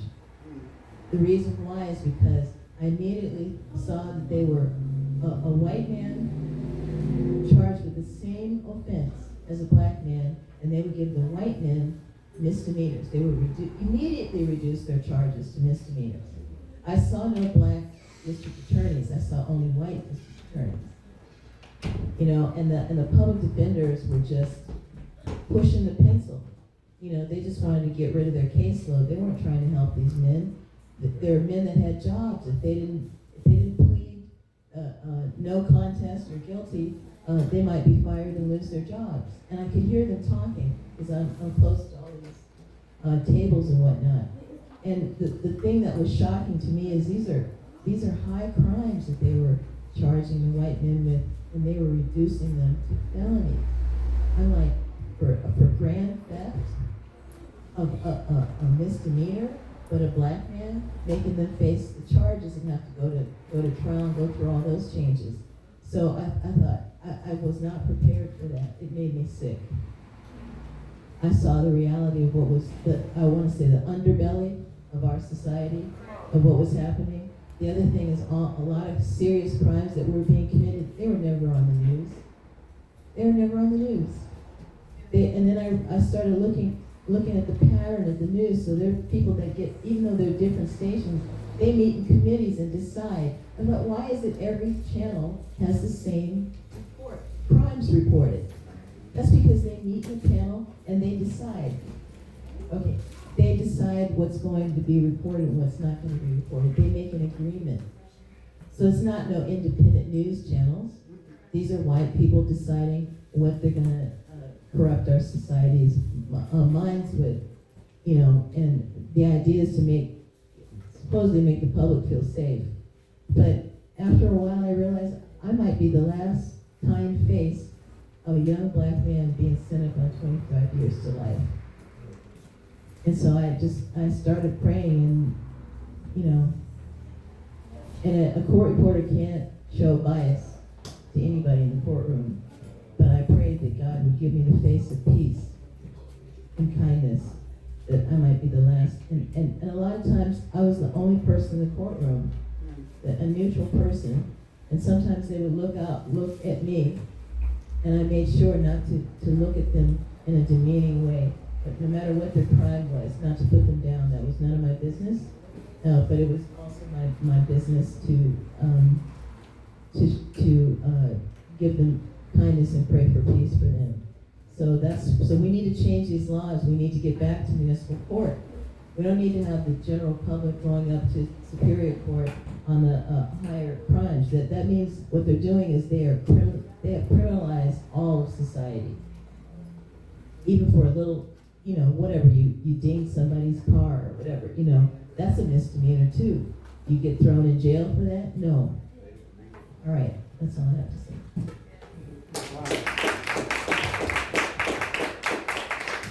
Thank you, Ms. Francine. That is a great point, because I don't know if you all seen that Carmelo Anthony has an all-white jury for his trial, which is crazy, because my first thought was, who is his lawyer?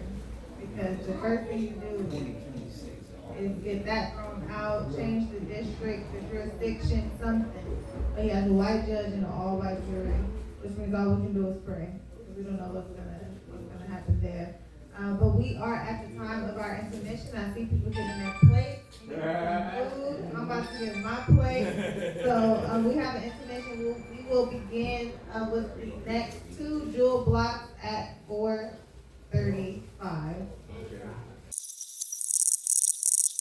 Our BUCU shirts here, and he also does t-shirts. He does everything. He has a program. He does sweatpants. He has a program with the youth, and he embodies this jewel block completely. So we will pass him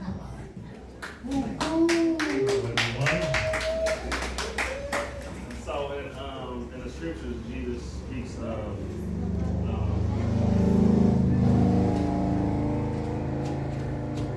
it says, "Clothe me, give me drink, give me shelter." And when they say, "Well, when did I do that?" When you did it for your fellow man, is when you did it. So we know that these are essential, especially when it comes to food, drink, and clothing. The essentials of life that's needed for everyone. Can't be outside with no clothes on. You'll go to jail, you'll be cold, so many things that's gonna happen. As far as food and drink, you need food, you need drink, things that are essential around the world for everyone, for every human being to live. My brother was talking about fasting. You're gonna fast. It's not that, we're fasting the rest of our lives without eating or drinking. These are things that are needed, whether you do it once every 3 days, once a day, twice a day, once every week, or whatever. I wouldn't necessarily do it. Say I'll do it once every week. But it's needed. It's essential. So, I go out a lot in the community where I live at when it comes to the homeless. And they want what they want. It seems like that, right? Because you would think, we have to saying beggars can be choosers. They don't think that. They don't choose. I don't want that. Straight up. I ain't got that. And sometimes, and when I'm in the Holy Spirit, I listen to that, and I want to give them what they want, because at the same time, was one of the things that my pastor would tell me. It's just like when you go out and evangelize, some people want their needs dealt with first before they want to listen. So you can't go out there preaching, banging stuff in people's head, but you're never giving them what they need. So I learn from the best. That's my first lady right there. I learn from the best. So what I do, and you see these things on social media where these people are going around and videotaping things that they're doing. We do this, but we don't videotape. So how many times, just think of yourself, how many times y'all been out doing stuff and it's not shown on social media? Millions of times. We do this on a day, you know, so just speaking of it, I know y'all do it. One of y'all trunks, y'all took the coats, took the shirts off y'all back and gave it to people, took the socks off your feet and gave it to people who didn't have socks, who didn't have shoes. There's one story. So I went out with, this was before my son was born, I was out with my nephews, it was like that. And I'm out there and I'm pulling up and they just like, hey, why are you doing this stuff to the strangers, this and this? I mean, these are people that aren't in need, right? So I go up to the guy wears a blanket. Still to this day, this was years ago, now he graduated, I don't graduate from high school. Went up to the guy, like, I got some shoes for you, I got some clothes for you, you know, you out here, you don't have nothing but that blanket. So he asked me, he said, can I use your phone to call my mom? And I was like, yeah, it's all good. So he was like, yeah, dial it and put on speaker whatever. So I dialed it up. This changed my mind about a whole bunch of stuff. So I dialed it up, she on the phone. So I can hear her on speakerphone. Get that way back the phone. So I'm like, okay. So I get on the phone, I'm like, how you doing, man? Don't give him nothing. She talks to me, this man, Marvo. He told me, don't give him nothing. He got a home he could come to. He got clothes here. He got a bed, shelter, everything he needs. All he needs to do is come home, but he want to stay out there in the streets. He want to do them drugs, and he know I ain't having that in my house. That's, I'm talking about, never in my life. Because you know, being that young and doing stuff out in the community and just doing it because your heart, you know, it just breathes. You just get up, you want to do it. It's fulfilling. You know, we do it for the Lord. You know, but it becomes fulfilling where it just becomes us. It becomes a part of our core to do so. So to hear that, I was just like, that's probably half of y'all out. You know what I'm saying? But I gave it to him. I ain't listening. A week later, bro was still in that blanket. Wow. She knew he was going to sell everything. Yeah. Right? And the respect that I have for that woman, just to tell the truth, like, don't give my son nothing. Let him walk around naked. Because he knows he can come home. And a couple years later, it's this place that they hang out in front of. When I go out, I take pieces across the street from Little Caesars. And it's a lady that sells like all used clothes. She has her own store. It's huge in there. And I went in there talking to her, and then I started talking about the guy. We started talking about it. He was like, yeah, you know, unfortunately his mom passed away just a week ago. Wow. So now you're outside, and now you gotta stay outside because you never went home. You know what I'm saying? So when I'm out there, I'm just thinking about that lady. But at the same time, I still want to give people the things that they need. And like I said, they don't believe bears can be choosers. They don't want what they want. I want some money. I want no food. You know what I'm saying? So, so it's different personalities out there. But I still, you know, we still try to do what we do.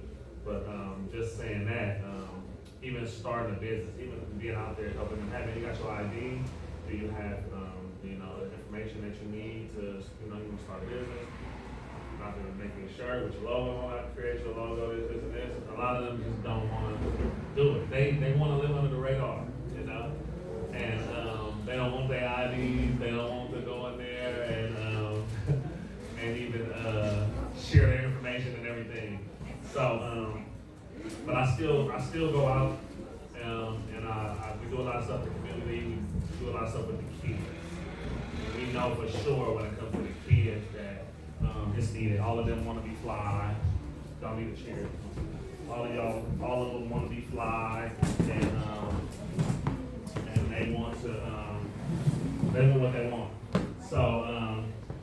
So we donated like 100 T-shirts to kids. They closed down about, I think, 3 schools in Malaya.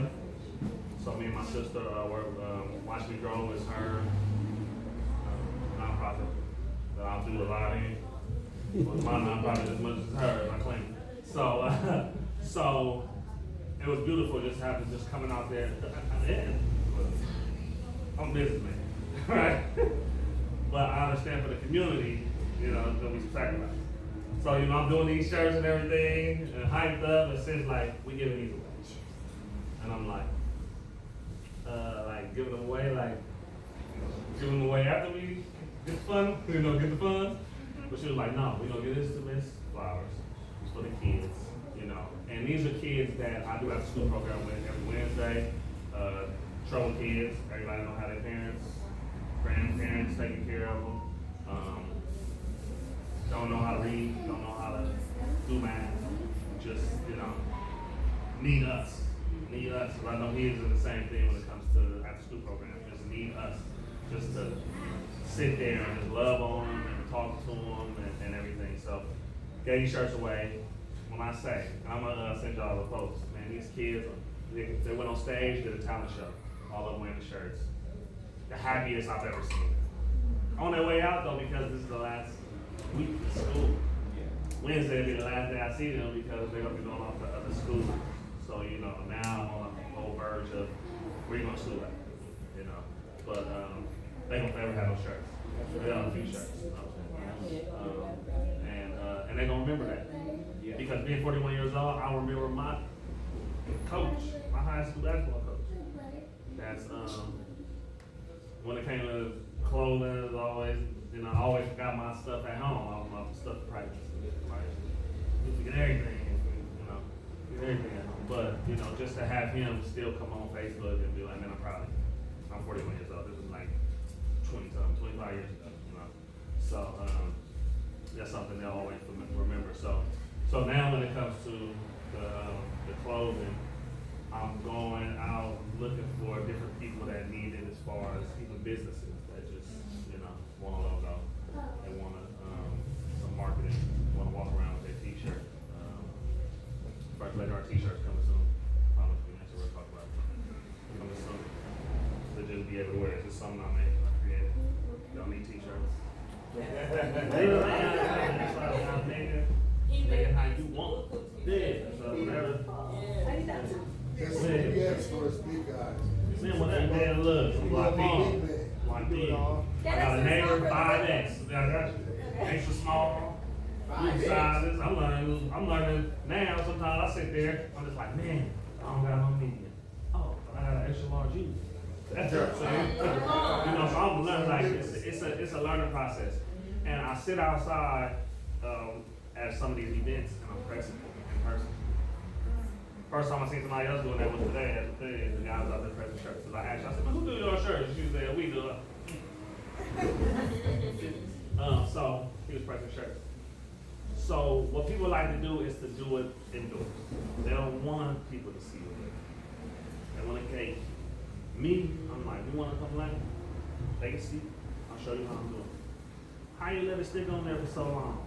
Why every time I wash your shirts, they don't come like other ones? I have a process. I press twice. To let y'all know. Y'all want to do y'all shirt? Press twice. That's right. If it's smooth, do you feel it smooth? No, you want to feel that cotton. You want to feel that inside. That's right. I'm just letting y'all know. It's a free game I'm giving y'all, right? So I'll do it for you. You want the pressure. I enjoy it. My sons, they always want to help, because this stuff is hot. I can't do it because, but, he irons his own clothes. So, then we going into the business real quick, pressing, safely. Then I have nephews, who've been out of high school, want to start a business. It's just something that now we are offering with Watch Me Grow. When I say the blueprint, that lady, my sister, is a genius. Some of the stuff that I see, because I'm watching, I'm looking, and I'm just like, okay. And I find myself doing the same thing she's doing at work. She just needs the order. The order, just to sit down and be able to see the vision, get with it, and it's always a need for the shirts and giving out as much as we can in the community. It takes a lot. It takes money, of course. So, I'm going out I'm pulling out all the resources to come out here and do it. And we're not just going to do it ourselves. We're going to welcome BUCU and other organizations to come out. I know you do your thing with the vegan stuff, so with cooking. Being one of the best vegan chefs I know. Yeah. So, her and Naru got me on I'll be in, man. I'll be in. Yeah, we'll see. It's like double dutching. I'm ready to jump in. I just can't get it all the way. I can't go over. Yeah, but it's getting there because I know the benefits. I know the benefits of it. Since we speaking on food, I know the benefits of it. I've done it. Not saying that it's a belief that I have because I'm a believer in Christ or anything like that. I've done it, and it's certain things in the Bible we're not supposed to eat. Period. Yep. So yeah, it's getting down to it because when you see your blood pressure go from one thing to another thing that you don't like, that's when it's like, you got like we doing stuff in the community. How long we want to do it? That's right, that part. Help as well. Yes. So we can do all the funding we want to. Things is on the way. We get so happy. Next thing you know, you got some aneurysm or some stroke that you had, and people dropping like flies. And I don't want none of y'all. So, in my closing, what I want to do, which again costs a lot of money, is to give the homeless and the needy and the less fortunate the same food that we would eat. That's right. Because what we do is because of funding and stuff, sometimes we give them the things that we don't. And that's my goal is to, go and give them the fruits, the vegetables, the stuff that's vegan, the alternatives to things that they think they can't fix. I told my nephew the other day, what you want after your graduation? He was like, what you mean? I said, what do you want? He said, food. I said, we always want some food. Right? He said he want to gain some weight. I said, trust and believe, bro, it's your size. You're going to gain weight. Yep. Gravity's going to do it for you, bro. Yep. As you get older. Don't rush it. And what I told him is, cook for yourself. Somebody in there. Learn to cook for yourself, sir. Okay, see. Just to drink water and all that. Cook for yourself. Yes, sir. Cook for yourself. Save the place at home. You know how much salt you put in there. You know how much seasoning you put in there. When we go to restaurants, No idea. they put everything in there to make it taste good. That's it. Ain't no telling what they do with it. Y'all heard the stories. Y'all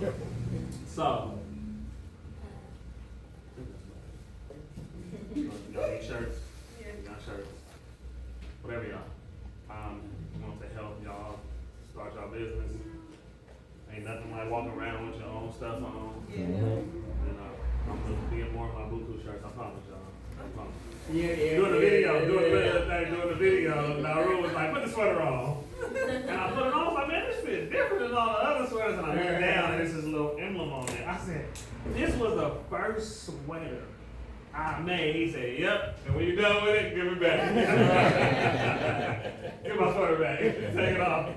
We was done with it too. I was like, I forgot I had it on. He was like, hey man, give my sweater back.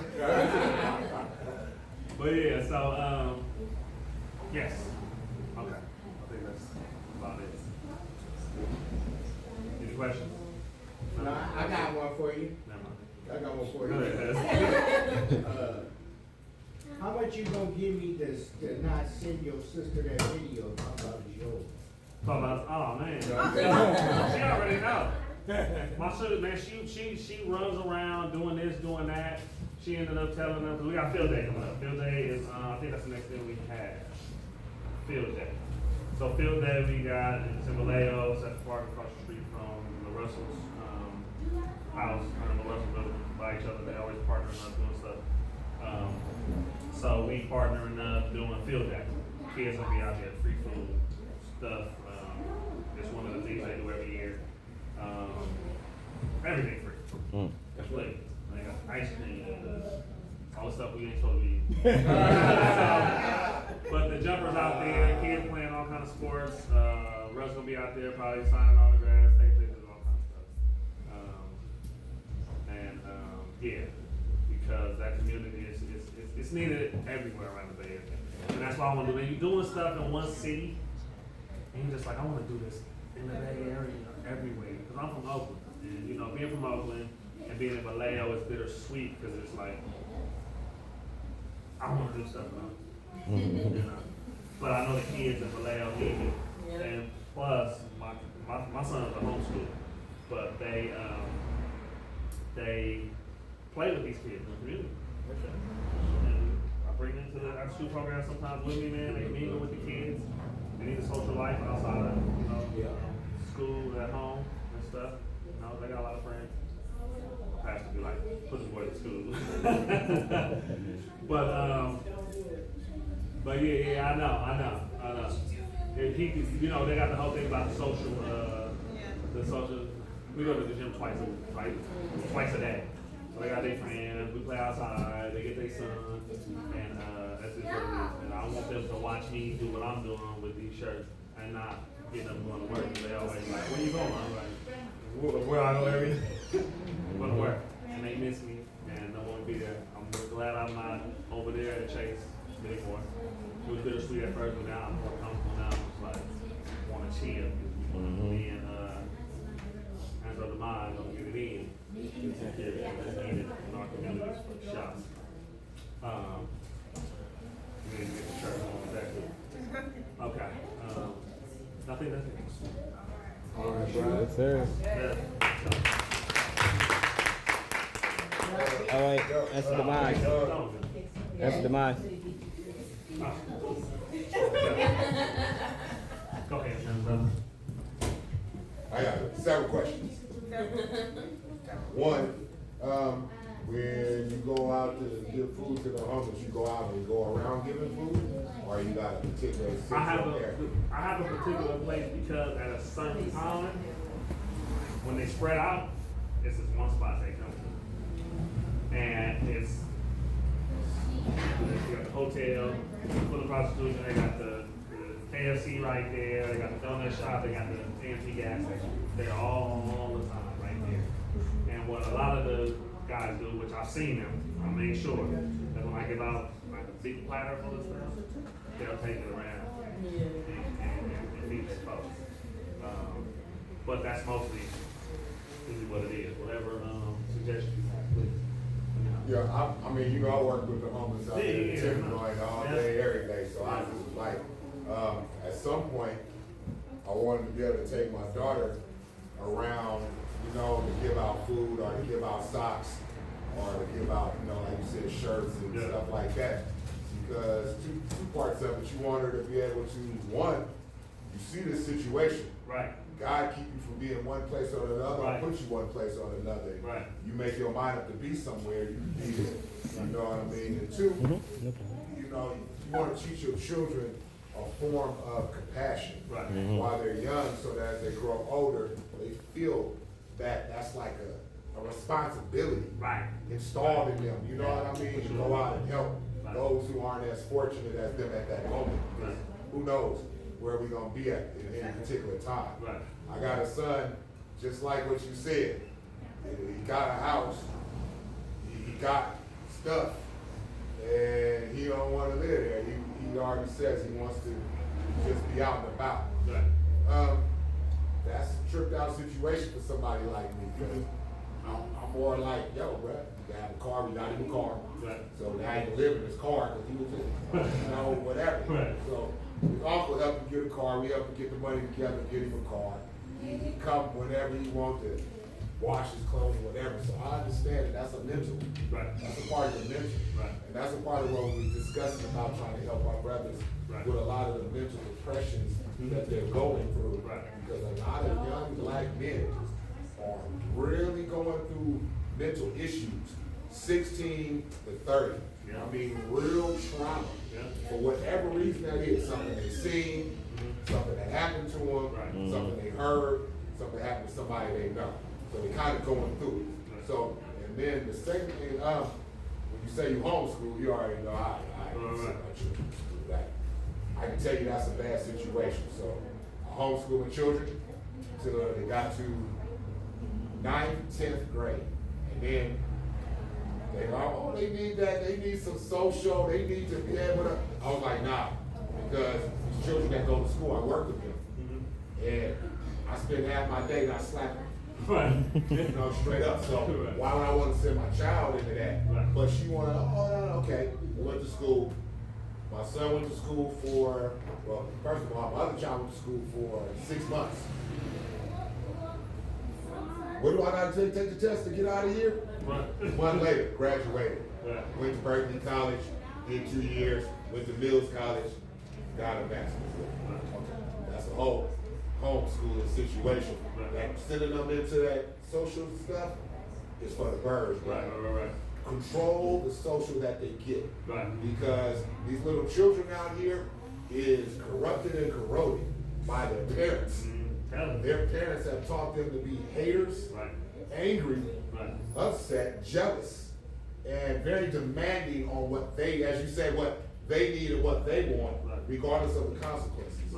So we appreciate that part. But next time when you go out to do the homeless, if you give me a warning of time, For sure. then I'll try to go. Yeah. Cause I want to be more organized with that, man. Flyers, and it's where we meeting at and doing some stuff. And we have some people that do that I'm trying to link with to do more.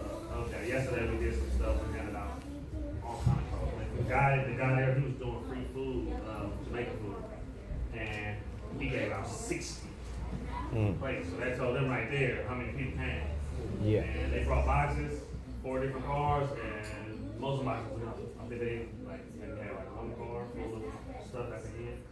But this was one of my folks, her first event. And the reason why I wanted to support her and what she was doing is that she's straight up eating breathing like that. Like I knew her because I was best friends with the father of her children who are all like 10 of them, like all high school, you know. So I wanted to partner with her, showing to me, look, we need to support whoever else doing this and be on that fly. Right. You know what I'm saying? We want to be out there. Let's get out there and show everybody that we're supporting other people that just doing stuff that we too hard, to do stuff. So, and then speaking on kids, man, I deal with kids. You do not. Yeah. I'm talking about.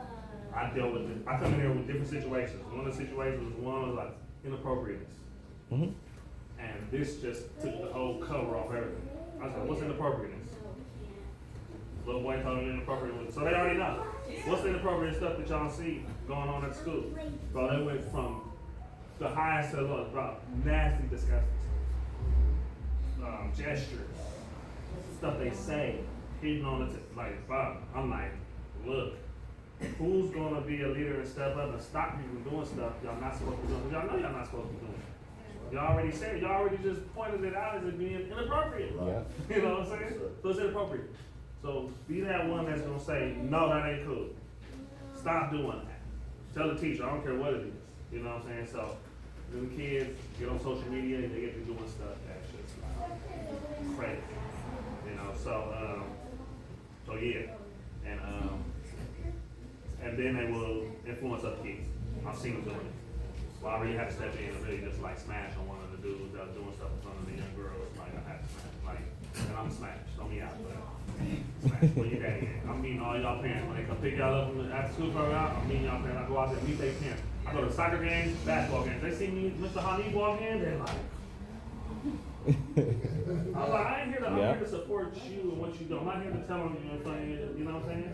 Just know, I know your mom and your dad. Yeah. I step to them, I don't care how they look at these dudes. Then you look at our brothers and sisters and you know why. And I step to them. I don't care what they say, bro. I'm the extension of you. This is what we doing. I'm teaching you emotional intelligence and accountability. Yeah. Accountability is very important. You're not gonna tell me you're not talking when I just saw you talking. And that's just a little bit of fun with that, you know the game? Okay. Good, thank you. So yeah, accountability. How many of y'all in here with y'all parent with the teacher tell you stop talking and you tell them I wasn't talking and you was really talking? Man, all of them. I even had to raise my hand. Yeah. Because I didn't did it, you know what I'm saying? So, but we had it different, bro. We had everything we needed.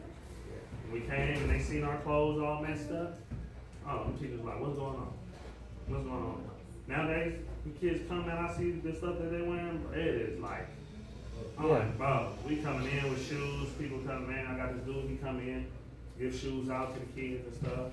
soccer shoes, basketball shoes, and all of that because they know at home. Yeah. Speaking about clothing, it's like, you know, and then the last day of the party, they come and you see the parents and stuff, and you're like, man, whatever we can do, let us know. You know, so yeah. Not go on and on, man. It's crazy. Yeah, definitely appreciate it. I was going to talk to you about it after, but I'll talk to you right now. I was going to say, we do need to link up because I'll be doing the same thing, but I had this thing and I said, well, I ain't like blasted. I just said it to the people that was at the community center. I said I was going to start this campaign, like Cool Breeze and Hydration campaign. Cause yeah, it's cool to get food, but I helped like 3 different people who was laid out because it was so hot in Sacramento, and people were just walking past him, driving past like it was normal. I'm like, bruh, do this person even got a post? They're just walking by. Right. So I found out at the dollar store they had some fans, some portable fans that was only like $1 something. So I bought a few of the things, and it was, I don't know if they still got some, but I found at that Sprouts that was not too far from where I was at, they had some seeded watermelon. So I bought a few of those and just giving them out. And that's why I was like, people using hydration like because H3O, because we know about water. And we know about the H3O, which is the water that comes from the fruit. It's like, oh my gosh, you be here, so that's like the best thing going on. And say if we all, whoever do it, I mean, I feel like we should keep it going, like city to city. Not just one region, whatever, because like it'd be a lot of people, and not like you said, not even just those children too. Because I started this little thing. It's like an unsaid thing we did in the apartments where I live. Like it's a laundry room, a laundromat, right? And we just got like free, free laundry detergent and free clothes and like free non-perishables in that area because some people are kind of proud and they might not say that they need something. So it's just everybody knows you can just come and grab. And it'd be, like you said, it'd be a lot of kids. Like they be waiting, I swear, like they wait for me to come from work so I can come there. They be like, oh, they're gonna grow the food. And they be like, it'd be just some of them. One parent actually got mad at the kid and she was like, I'm hungry, and she kind of like nudged her, and I was just like, it's okay, but just imagine how many kids is hungry and they don't even want to say that because they think they're going to get caught. Right. My son don't have a problem with it, and he eat everything at home and go out to all these things, he don't eat. It's a community center that's at the apartment, and I always go there and just, whatever is left from like passing it out, or whatever, take it to the community center, you know what I mean, and pass it out to the kid, and it don't be nothing but I'm saying kids, it don't be nothing but children at the community center. There'll be a few of those, but they be on the computer, but mostly it'll be children. And all the children that's there, they're waiting for the food. So I was like, say, man, we're gonna come and see anybody here who wants to come together. I have your song played, don't you? Sure. Yeah. I'm just saying, my Instagram for the nonprofit Instagram is evolving_generation_. If anybody want to help volunteer, it ain't even about just donating. If you want to donate, you can. But if you want to just help, just distribute some of the stuff out, because that'd be kind of hard. Because it'd be like 1 or 2 people, and then you turn around, it's like a big crowd. We see it all the time. Yep. Around the corner. Yep. And then they get it and they change clothes and come stop. Oh, I'm sorry. Hands first. Go ahead, Hands was already. Yeah, I've been sitting up here for a while. No, I just wanted to piggyback on a couple of things. I knew this lady and her daughter that were homeless in San Francisco. And the lady wore garbage bags on her feet. And it was Thanksgiving. I usually work and I get a whole bunch of food from the hotel. And I was feeling real good. I ran over to her and I bent down. I had a couple of bags. I'm like, this is for you, Miss Lady.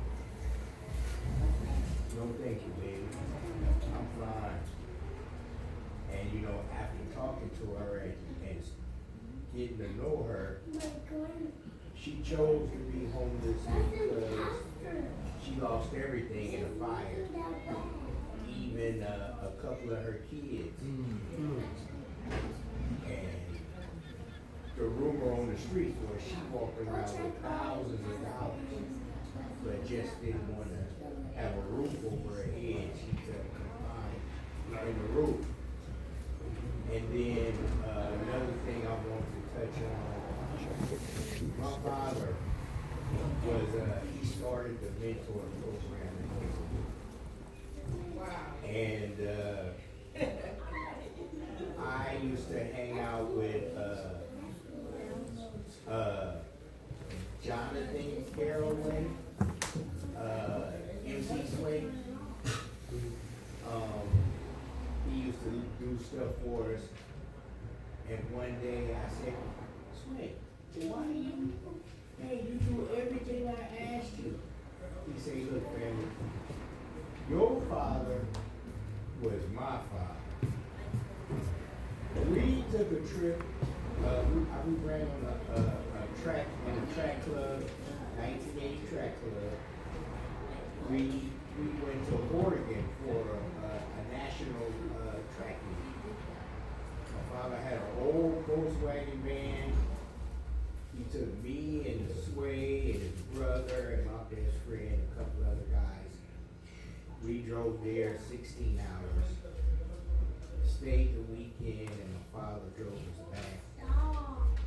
He said, man, I'm never going to forget your dad because he did something that my dad never did.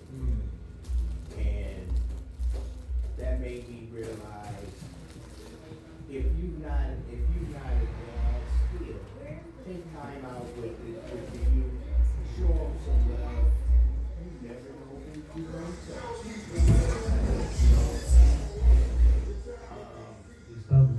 Man, my father was the man. Yeah. Every other weekend, we was doing something. We even. That's my son be saying. He always got me on it. We used to take, say on a day like today, we get in the car, drive all the way up to Reno, pack up 2 ice chests full of snow, drive back, and have a snow fight in the middle of the street. That's fine. You know, stuff like that, you never forget. They gonna go, where you get that snow from? Right. Poof. You know, and then, you know, I'm learning because of my mobile situation. It ain't bad here. You know, you got, I'm not coming to Oakland, F Oakland, blah, blah, blah, blah, blah. Right. We went to Mr. Fab's. You know, I'm thinking open mic, singing, blah, blah, blah. I'm like, yeah, let's go, Mom, let's go. We went with Nicole, and we met another young lady there. Nothing but rappers. You know, Short was there. I didn't know he was going to be there. I think Short had that whole speech. Yeah. And I'm walking in there.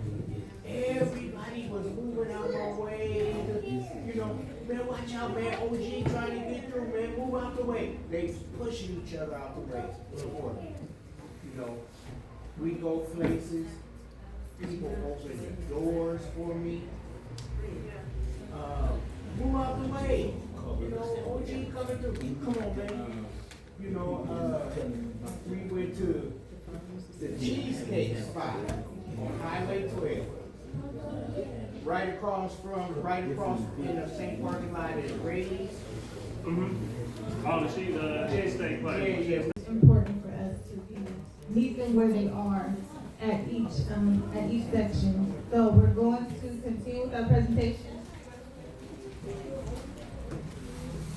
Oh, yeah, family, real quick. Just in regards to children, I just want to give a quick point on the children. Please check their social media. Please check the text. Do not get gaslit into thinking, oh, you know, the children need to have autonomy. All the children that have been raised with parents that watch that turn out to have better mannerisms and better manners than those who don't. don't let the world raise your children, you raise your children. Reason being, because it's like, Imani, I'm right there at the schools. And when I'm right there at the schools, they got the most racist text chat amongst each other. And a lot of times it's coming from social media. So you gotta watch it. You have to. You know, your children, they're discovering it on the feed. They're not looking for it. Right. I've asked the children, like they be like, man, I'm trying to connect with other children. Adults are on mine. Right. So Amigo and TikTok and some of these other apps, that was for children.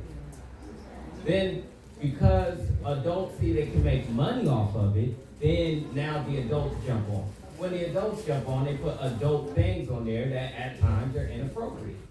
That floods the social media to the point where now all the children are aware of all of the inappropriateness that you're trying to keep them from. And you can't blame them. You can't get mad at them too much. You would have to be able to understand and be able to teach them how to, what's the best way to engage with that. You know, I've seen children joke about Hitler. I've seen them joke about slavery. So you try to pull it to the side and be like, let me educate you about the history a little bit. I know you ain't taking it serious right now, but something's gonna get through. But you gotta nip it in the bud. And the best way is you cannot allow them, because the children are smart. I'm just letting you know, children are very smart. They have the type of psychology to be like, you know, you can't take my phone because I should be able to have my own privacy. Wouldn't you teach me to have privacy? Why would you have an issue with me being, I should be able to run my own life? They're going to do that to you. You cannot fall for it. You can't. You know what I mean? Do not fall for it. You know, you can play it right back at them. You know what I mean? Like, I'm not falling. I'm sorry. You know, I was a child myself. You know what I mean? I was a child myself. I think, and they think you don't know. Like, I'm on TikTok. I'm on Instagram. I'm on YouTube. You think I don't know what it is that you may have seen? So, you know, we want to guide them, but do not let them try to reestablish themselves as the guide. The phrase that I've always been raised with, and this is what I'll leave with, is the children for vision and for the parents for guidance. That's very important. Let them discover and bring new discovery while you guide them on the proper way of doing it. So that's all. Thank you. Thank you. Yes. I wanted to share for the food and clothing. We're not having it. Oh no, come on. I'm gonna keep this last short because I'm not a talkative person, but I am the founder and executive director at Destiny Paris. We teach free sewing classes. So if anyone is interested in learning how to sew for free, it's a free 5-week sewing class, and at the end of it, we give you a sewing machine so that you can continue to learn and hopefully get paid for sewing. As well as we have free gardening classes coming up as well, so you can learn how to grow your own food and then how to cook it. And we partnered with a nutritionist, so he can teach you about diabetes and all the other stuff that's affecting our community. There's so many other things, but we're on sneakers at Oregon. I don't like to talk about it.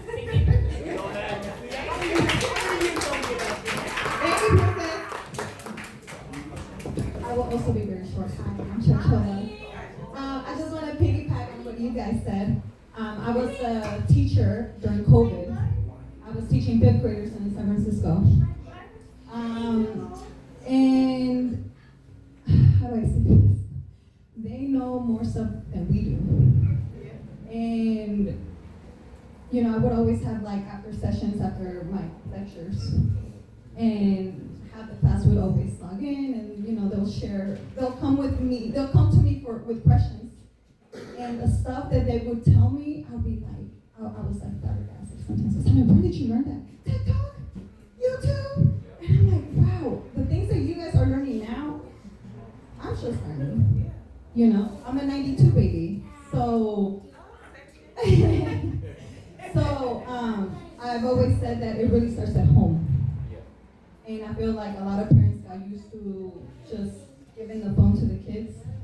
And here, go distract yourself. go distract yourself, leave me alone. But then you're giving them way too much freedom to tap into things that they're not that developed yet to process. So during that year, I had to really break down a lot of stuff to them, you know. Only if I had more time, I would tell you the things that they would come and tell me, but just to piggyback, you're right, correct. Like, we really need to discipline them at home and not be afraid to take the phone away. Regulate the TikTok, you know what I mean? Whatever you gotta do, but really we need to be outside touching grass.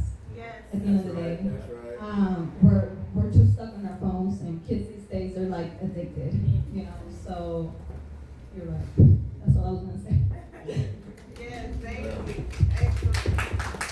Yes, that is, okay, we got a few more hands. That is excellent. I think that's one of the, another thing that's unfortunate is we have no middle content. So you go from watching Doctor Stuff and there's a little girl, and before we had that so Raven, we had so many middle content like preteen, you know, preteen, early teenage years, which you jump from, you know, Doctor Stuff and little girl stuff, and your next content has to be adult content. There is nothing for that middle ground, and that's unfortunate. So that's where we give grace to the youth for the fact that they literally just they don't have anything, and we have to produce something for them along with taking them outside. But we'll get some more hands. We got in our room. Oh no, I wasn't ready. Oh no, okay, Brother Shabbat. We get ready. Okay,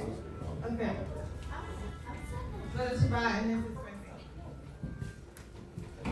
Oh, and then we got this here. Okay, we're gonna get Hey, we out. Okay. Love y'all. Yes, love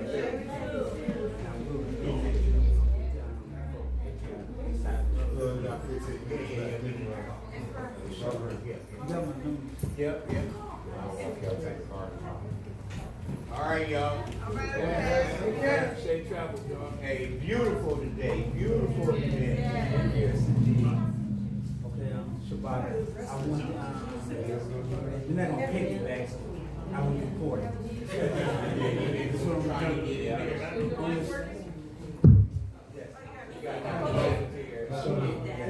The ice cream cone. The social media. It was something I was watching a couple of weeks ago. And a young man said, I don't know if y'all know about the hanging game. Gangster stuff out. Kids, it's a hanging game on social media. Kids is killing themselves. What? Oh, I heard about that. The hanging game. What? One guy say, young man, he say he usually walk by his kid's room to go to the bathroom at night. And his kid would pop out and mess with him. And he didn't do it one time. So he turned around to go in instead of going to the bathroom. And his son was hanging on the door with a sheet around his neck. He said so many other family members, they lost their kids from the hanging game. So it's not just the exposure to bad information in that fashion with the young ladies and young men, but it's their life is being taken even faster than eating wrong or speaking wrong or doing bad things. They're killing themselves. And then you have those that's been bullied at school. They say, well, if you feel like you don't want to be here no more, take your life, end it. You can leave, you can go. And a lot of kids are doing it. So we got to look into our kids. We got to be that horrible daddy, that horrible mama. Rather be that than not have a child. You know? Because they're studying trends, and a lot of them, it's like a trap. They come from adults. New trends come from adults. Parent first, friend later. That makes no sense. It's okay to be a friend to your child, but be a parent first. Okay. And back, this you are baby too. I heard that. You are baby. You what? 90 babies? I'm at 92 babies. 92 babies. Good Lord. Yeah. Okay, we have Sister Francine. We got 2 minutes, and then we have give us a minute. Just Sister Joyce and then Lynn.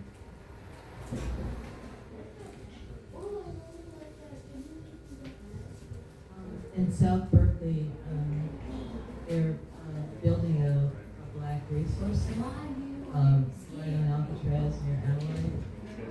They already broke ground, and I went to the community meeting, and put a garden on the roof, so the community voted yes to the garden on the roof. So it's important, you know, when they have little meetings like that in your community, if you can give a voice to like that. So I said we have a lot of herbal schools in Berkeley, so why not take advantage of the teachers and have them come over and teach the kids how to grow herbs and teach them about the herbs. So I mean, I encourage people to just start with a plant. I mean, you can just put one plant on your balcony. A little pot can grow quite a few tomatoes, or some herbs like cilantro has a lot of use. It has a lot of vitamin C. People don't know that. Removes metals.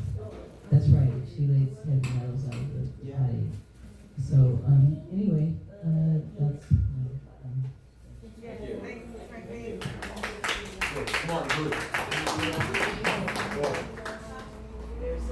There's also a farmer, a black farmer, who comes to South Berkeley, and he has these giant watermelons, old-fashioned kind that are seeded, and he comes with a big truck. He comes during the summertime. You know who that is? Yeah. Okay, all right. He becomes like watermelon cows. I was gone for a few minutes, but I just wanted to emphasize that there are serious predators out there that are after not only the kids, but young single women, men, whatever. They're out there and they're drawing people in ways that it's mind-boggling. I have a disabled sister who got catfished in, and you gotta not only watch the behaviors, but if there's financial situations that are going on and something changes, get in it, okay? Get in it and find out what's going on with your family and your people, because there are people out there that are serious about getting whatever they're doing. I don't even know what they're doing. And have you noticed that the homeless are disappearing?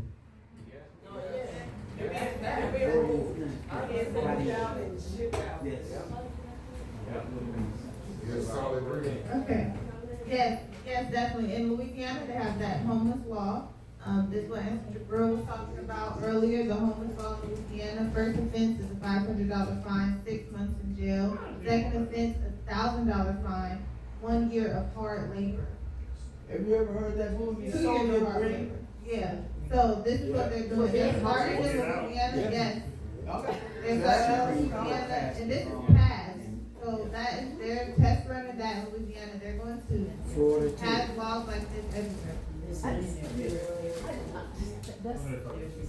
That's some crazy information, but I just wanted to say, as it relates to social media and cell phones, children's brain develop between ages 1 and 5. This is it. So when you're giving them a cell phone, it's taking them out of their natural learning phases, and it puts us into this hyper extensive activity, because it's like moving and they're like punching and scrolling and all of that, and it makes them anxious, and part of our ADH quote unquote is coming from the cell phones, the food that we eat, and the way that our kids don't know how to go outside and play anymore. Everything is a TV, a screen, or something. And so I would ask, people are not very receptive when you try to talk to them as strangers, but start with the people in your family. If they have young children and they're giving them their cell phone, just start telling them to just do the research. If you don't believe me, do the research, and you're causing your child more harm between ages of 1 and 5 by giving them a cell phone. The other thing about it is when you give it to them, after that, they can't live without it. Kids are like running away from home because they get their cell phone taken away from them. Okay, last one. Okay, really quickly. So when we're talking about the social media, really it's a social experiment. Okay? The internet was created by the government. The TV was. Okay? The television. Okay? So they can bring this to our loved ones. One of the things that we gotta start putting back into our children's heads is a book. When you go to most of these children's houses, they don't have no books.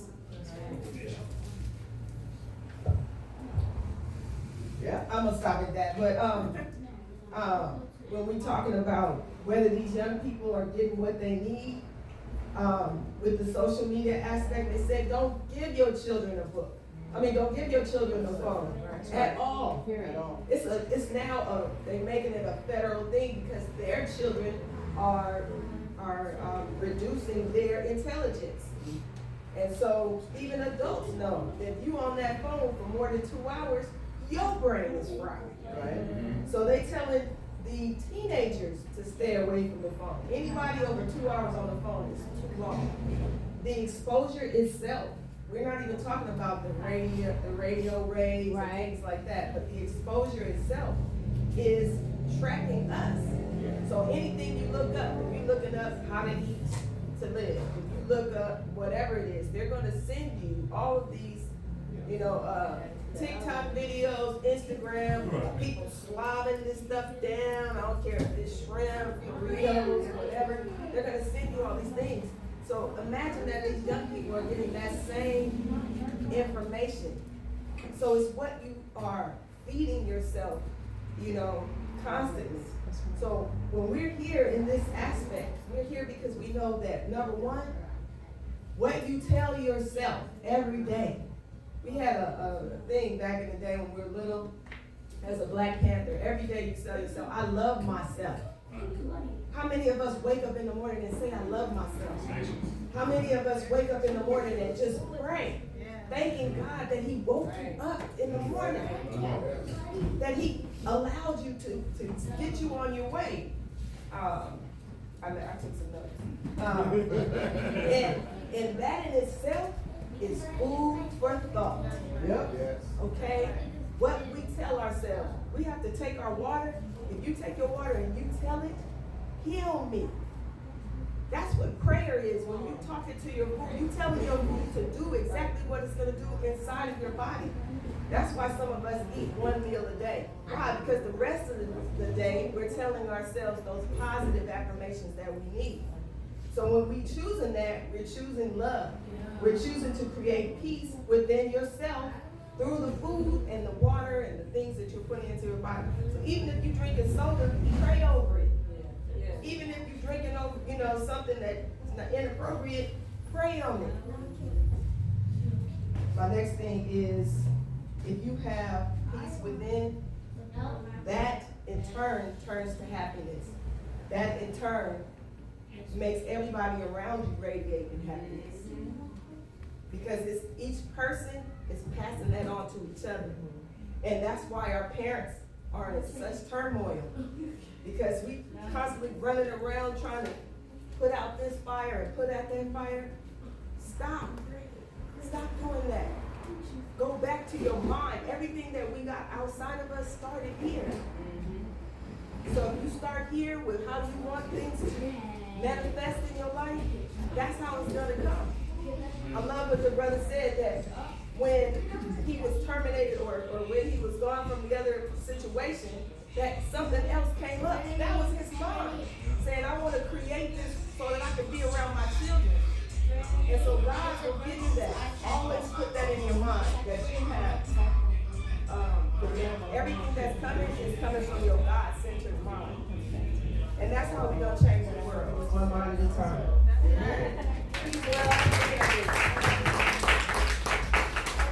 All right, we have 144,000. And while she walks up here into the mind, just one quick statement that the sister made. She said, like, you pray over your water. They've done scientific experiments that says water has memory. That if you take water and place it over a picture, and then you freeze the water, even if you move it off of the picture, it'll hold that image. And if you make certain statements to water, and they say if you freeze the water by making statements to it, it'll develop a picture of what's in that. So it's basically, we already know water is alive. We already know it's a part of life. So, when you think about that, when you say you're praying over things, the things we pray over really have life in them already. water, food, air. So, you know, it's just a positive combination of stuff to keep really deep in mind. And our bodies are made 90% water, our cells are water, blood is water. So when you speak to yourself, it's holy memory in your body. Right, speak healing to yourself. Yeah. Right, because there's life and death in the power of your tongue. Exactly. The things that you say to your body, to your mind, to your spirit, whatever. There's power in it. This is so beautiful. Very beautiful turnout today. I'm the executive director for 144,000 Foundation. Also a part of BUCU. I mean, this BUCU, what you guys have done, you know, in raising the bar for us to be able to come together regardless of what religion you are. I'm a Muslim, I'm a Christian, I'm a Jehovah, I'm a child of the Most High Creator. And our 144,000, this is not our religious organization. J's Temple of Islam is our religious organization. So when we function at 144,000, it's getting to all of our people. As God, Allah, Jehovah, Yahweh, Jesus, whatever name you want to worship him by, he said he come as a thief in the night. So regardless of how he's coming to get to his people, because he ain't just going to save Muslims. He ain't just going to save Christians. He ain't just going to save Jehovah Witness. He's saving his children. Children of the Most High. So in that, when we speak about food, clothing, and shelter, one thing that we say, put your whole armor of God on. Because when we talk about that food, that clothing, and that shelter, what are we being housed with? Can you see the spirit that is talking to you right now? So my clothing, are you just looking at this as clothing? Or is this clothing? So this is when we say put on that armor, because you don't know what's in this vessel. Right. You don't know what I feed my vessel. We heard as far as praying over the water, praying over the food, praying over everything. When you wake up in the morning, are you praying? Are you in sync with the Most High Creator that is moving our vehicles? When we talking about food, I heard food for thought in here. That's the first thing, because it's mind over matter. Because that, you know, the mind, what they say, the mind is a terrible thing to waste. So we want to make sure that we're feeding our mind, but then we also got to feed our body. Sometimes we was hearing about the electronics with the children and going into the electronics because in feeding the mind, and we wonder why our children, you know, is running around here crazy. Why we don't have that connection with them when we tell them, you know, we'll call a name. What? Coming up, what was a cuss word? So you better not say what. It's a yes, ma'am, yes, sir. Period. What does behind it say what? Go give me a switch. Come on. Go give me that belt. Matter of fact, you better watch out because you may get that broomstick. You may get that extension cord. Because as we're taught, you spare the rod, you spoil the child. We got so many spoiled children running around here. We're taught it takes a village to raise a child. If you go back to that day and time of the village, that's when we were strong. The divide and conquer, you're looking at when they separated us, when they divided us. That's what's running around here in the streets. So in coming back into the, as it was in the beginning, so shall it be in the end, of us coming together, we're feeding each other with long handled spoons to be able to get this job done. This is what we do, our mental health focus group. And that's why we say focus group, because what we just heard and what we are sharing today is what we go through with our mental health. Because They can't tell us what our mental health issues are. We know what we have been through as a people. We know what we gotta do to get to our children. Because our mission as Ansar Muhammad is to get ye to the children. We're not just talking about the children, just these children, but the children in your mind. Because you can be 50, 60, 70, 80 years old. We all children of the Most High. So we all got to be able to get to that mind to be able to connect the Elohim, one mind, one body, and one soul. And that's exactly what we have to do to make those connections. Going into food, we also have a food insecurity program. And our food insecurity, we heard about the nutrition. We give away fruits, vegetables. We give away, it'll be chicken, it can be tofu, vegetarian pieces. They can get rice. We have a contract with Allegheny County Food Bank. So with they, we go shopping there to get the food and bring it here, bag it up, give it to our people. If y'all seen some of the pictures, we have pictures on the wall there. You can check out. Our website is down right now, but we do have Facebook that's up. So if you check out 144,000 Facebook page, you'll be able to see some of the activities that we get. This line be wrapped around the corner. One thing that it touches the heart. It's increasing a little bit better, but the number one people that come through this line is the Asians. And I heard the brother mention a reference to when they give out things, they come and get it and they go change their clothes.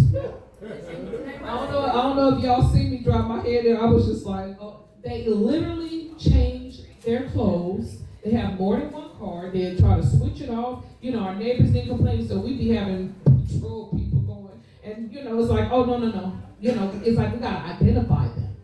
You've been here already. I'm not giving you a number. That's it. They try to switch up their cards, and it's like we have to monitor because when they be the first ones that's here, but then by the time we get to our people, we don't be on time. These people be here before we get here. If our food insecurity on Saturday, it starts at 11 o'clock. We get here at 9 o'clock to set up. They already in line at 9 o'clock. They greet us. Hi! And it's just like, I want to give you the food, but you don't need the food. Why are you taking the food and going and you throwing out what you don't want? And not only that, it's not that you want the food, you're going and you're selling the food. I got reports, the things that we give out, they actually go down to the flea market, or if you go to Chinatown, you actually see what we're having. And even with the food bank, they said because there's certain brands that they give out. They're like, we see our brands there. So, and it's sad because we have a lot of homeless people that come here. And the homeless people that come here, it's like, they need it. And you don't need it, and you throwing it away. So this is something that, we look at and we like, okay, we have to make sure that we are in connection to be able to work with our people. Starting tomorrow, we actually have a free lunch program, Monday through Friday, from 12 to 1 o'clock, that we will be giving from 0 to 18, they say, as far as being able to come in. We're going to set this up. They'll come in, they'll be able to sit down. It's a sit-in program. We ain't got to do no registration, any of that, but coming in and having a meal. Because with schools shutting down, a lot of the summer programs have shut down, so they're really trying to get that back started.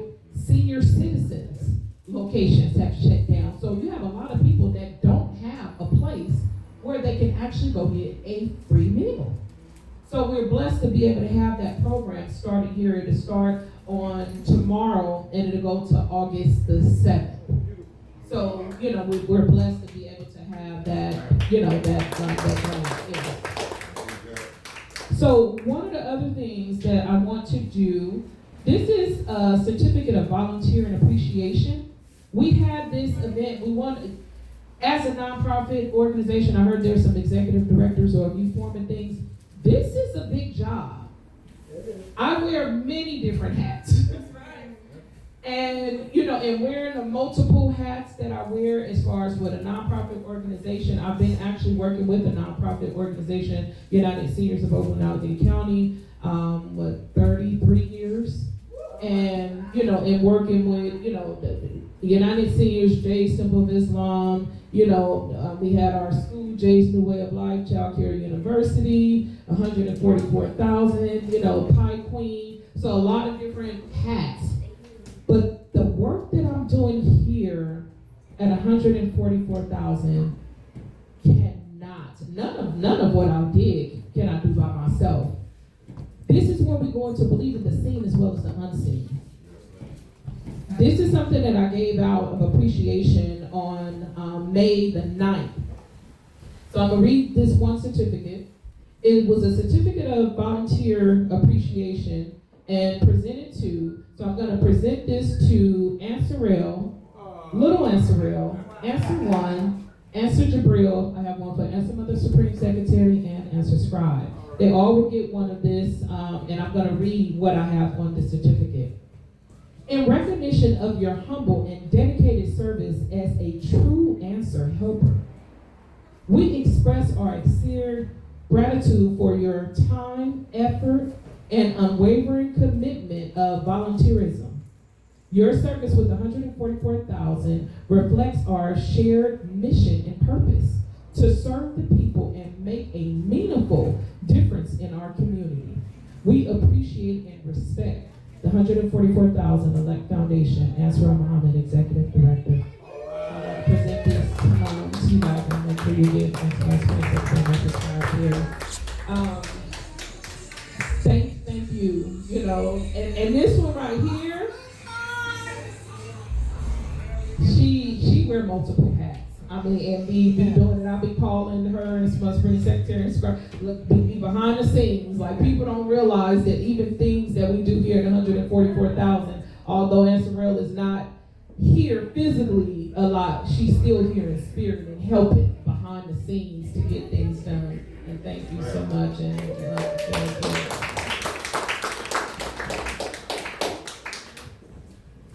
right. Thank you so much. Thank you so much, Esma Lewis. Yes, 144,000 has a great food drive. Feed hundreds of people. I think the largest was like 500 people. 500 people one time. You guys said that's like the biggest group. Oh yeah. And we was actually, our hours is Saturday, and we was our Saturday is from 11 to 1. We didn't get out the door until 6 o'clock. People was coming, and it was literally wrapped around the corner, of people just coming, and it was like, I have a hard time, like, okay, I can't shut the door on the people, they here, they need this, but it was like literally 500 people in one day. Right now, we generally on Wednesdays, we serve about 150 on Wednesdays and on Saturday. Actually, this Saturday, yesterday, we just had we stopped giving out numbers, but they was lining up. So we had told a couple of people, when somebody get behind you, we're closed, because it was after 1 o'clock already. And finally, we was like, okay, we gotta shut the door because we had ran out of the bags that we prepared. But they were still coming. They're gonna come as long as that door open. They coming. So yes. That's what we're here for. Yes. All right, so we're going to wrap up the show with love and happiness. I just want to remind everyone to have 3 things. This event is for preparation for our flagship event, which we are still preparing. We're striving to lock down the location. We're doing Acknowledge Black Cultural Zone. We received a grant for Black Cultural Zone. We're very blessed to have this grant. It is BUCU's first grant as well, so we're really excited. So this is for us to host our event here in East Oakland, which is why we hosted this event here. We're going to host our flagship event in East Oakland as well, and we're just looking for a location. So we're in contact with East Oakland Youth Development Center, and I've talked to everybody, and they're like, we're looking out for some locations for you. because I know there's so much in East Oakland, but I know there's not a lot of activations out here, and that's why this 40 by 40 grant was put out in the first place. So we want all of you to join us for that event, not just be there, but partner with us. We want a full day of workshops, activities, performances, vendors, everything. So this is a jewel card. The 12 jewels is the framework for BUCU. Knowledge, wisdom, understanding, freedom, justice, and equality, food, clothing, and shelter, and love, peace, and happiness. Under these 12 jewels, we host a day of workshops. Anything that you do will fit under one of these jewels at the least. And we want a day of just back-to-back workshops from everyone. So if you want to host a workshop or an activity, you can choose your jewel and you can tell us what you want to do via this QR code. This is the music QR code. BUCU has a music group. This music group reflects what BUCU is, a collaboration of multiple people from our communities, from multiple backgrounds, multiple religious beliefs, all coming together to make godly music and uplifting music. And you can get the album via this QR code. And then this one, the QR code will work tomorrow. But you can have it. This is for our BUCU t-shirts if you want to purchase and support BUCU. And other than that, we really, really want all of you there with us for our flagship event. We will keep everyone posted who's here today. It'll probably be September 5th. That's our target date. But we want you to host a workshop, host an activity, anything. We want to get a location with multiple rooms so we can just give you a room for an hour and a half and you do your thing. And we want you to promote it. All of us come together. So now we'll go to our last jewel block, which is love, peace, and happiness. So after you get knowledge, wisdom, understanding, then you get your freedom, your justice, and equality, your food, clothing, and shelter. Now it's time you get some love, peace, and happiness. And so and after you want to say the poem? Love is the only way. Okay. She said it. All right. Okay. And so Shahida is going to do some spoken word for us to round it up for love, peace, and happiness. I think everyone knows what love, peace, and happiness is. We want to define love. It's not the worldly love. It doesn't have to just be romance or, intimate. Love can be anything. We can share it amongst our community. We can share it with each other regardless of gender or background. And we can love each other. We have to redefine what love is, make it healthy, and something that transcends, the worldly beliefs of it has to be just being you, personal, intimate, and, no one else being considered. But I love all of you, you love all of me, and I love everybody on this planet, and we can spread that love. And then from there, we have peace of mind, peace of heart, and then we, have that happiness. So we want that for literally every person on this planet Earth, and that's why we have to change who's in control of the world, because they've clearly broken it. So we'll pass this right here. The mic, yes. Control your own world, Right. your inner world. Control that inner space. Okay, Shahida's gonna give us a spoken word. Don't let the devil get your souls, what I'm gonna tell you. Read up, through. Okay, this poem is called Love Ain't Known. I want everybody to please excuse me for reading my,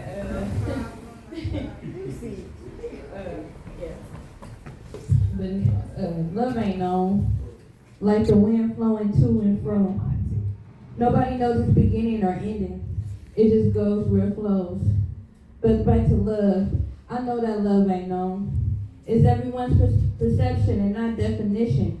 An action word defined about how other people feeling. Look at the word feeling. Now we talking about emotions. Got the world's guessing, but who answers is the closest.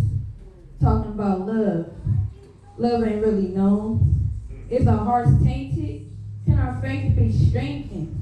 So many hearts breaking from the houses that are broken. A lot of closed ears, and still love is outspoken. Are we humble enough to learn? Is our minds open enough to grow? Do we feel we have arrived and received all there is to know? The fact that love lives and too powerful to die, you play like love is not living and its existence is a lie. Could it be that love, action, and truth in a world of lazy lies exposes the food, exposes the where, why, what, and who? Mirror reflection too brutal. The very you seen, you found out you never knew him or her. Put the shoe where it fits. Love ain't really known, and I'ma speak on it. This ain't another empty song or bland poem you can forget, but a wave in the brain like the water that flows therein. I see you smiling, nodding your head because it's true. You think of it as just a word or an urban legend that isn't true. Am I talking to you? Yeah, I'm talking to us, the soul of the masses and the generations to come. Love ain't really known, but it ain't gotta stay that way if you allow one to learn from the actions and gratitude that you display. Yeah. That's on the BUCU album too. Let him know. Let him know. She's still playing while we wrap it up. But that was beautiful. That was amazing. Thank you so much. So that will conclude our very overtime event. We're so thankful. 20 minutes. Yeah, we're so thankful for all of you all coming. We did a lot of work to put this together, and but we want September to be even better, even bigger, like a festival basically. And we want all your names on the flyers and on the posters, because our community is our biggest draw. The fact that we are a collaboration, the fact that we are who we are, and each of us can stand in who we are without any pushback, without any disunity or divisiveness. You be who you are, be happy about that, and I think that's the beautiful thing about what we're happy that we represent. So we want that represented and reflected in how we even promote our events. So please join us. Please contact us. We are on YouTube. We're on YouTube, Facebook, and Instagram. And we do have a business meeting once a week. Every Tuesday we come together. It's kind of transitioning into kind of like a podcast style topic. We have at least one topic each week that will talk about something that's going on in the world, something to spark a discussion. We have a monthly jewel that we focus on, and everyone gets updates about the work that they do. And we strive to support each other as best as we can. The music team has a music meeting every Monday, and then on Wednesdays we have a grant meeting where we're striving to look for funding for everything that all of us do, because we need funding. So for Watch and Grow, for BUCU, for $144,000, we are looking for grants that we can apply for to get funding to continue to do this work. So that is going to conclude our event. Thank you all so much. And we hope to see you September. Okay, and then Answer's going to walk up here and play some music while everyone around. Thank you for coming out. Have a good night. You ain't got to leave, but I gotta go home. You don't have to go home. But yeah, these guys want us to fold the chairs,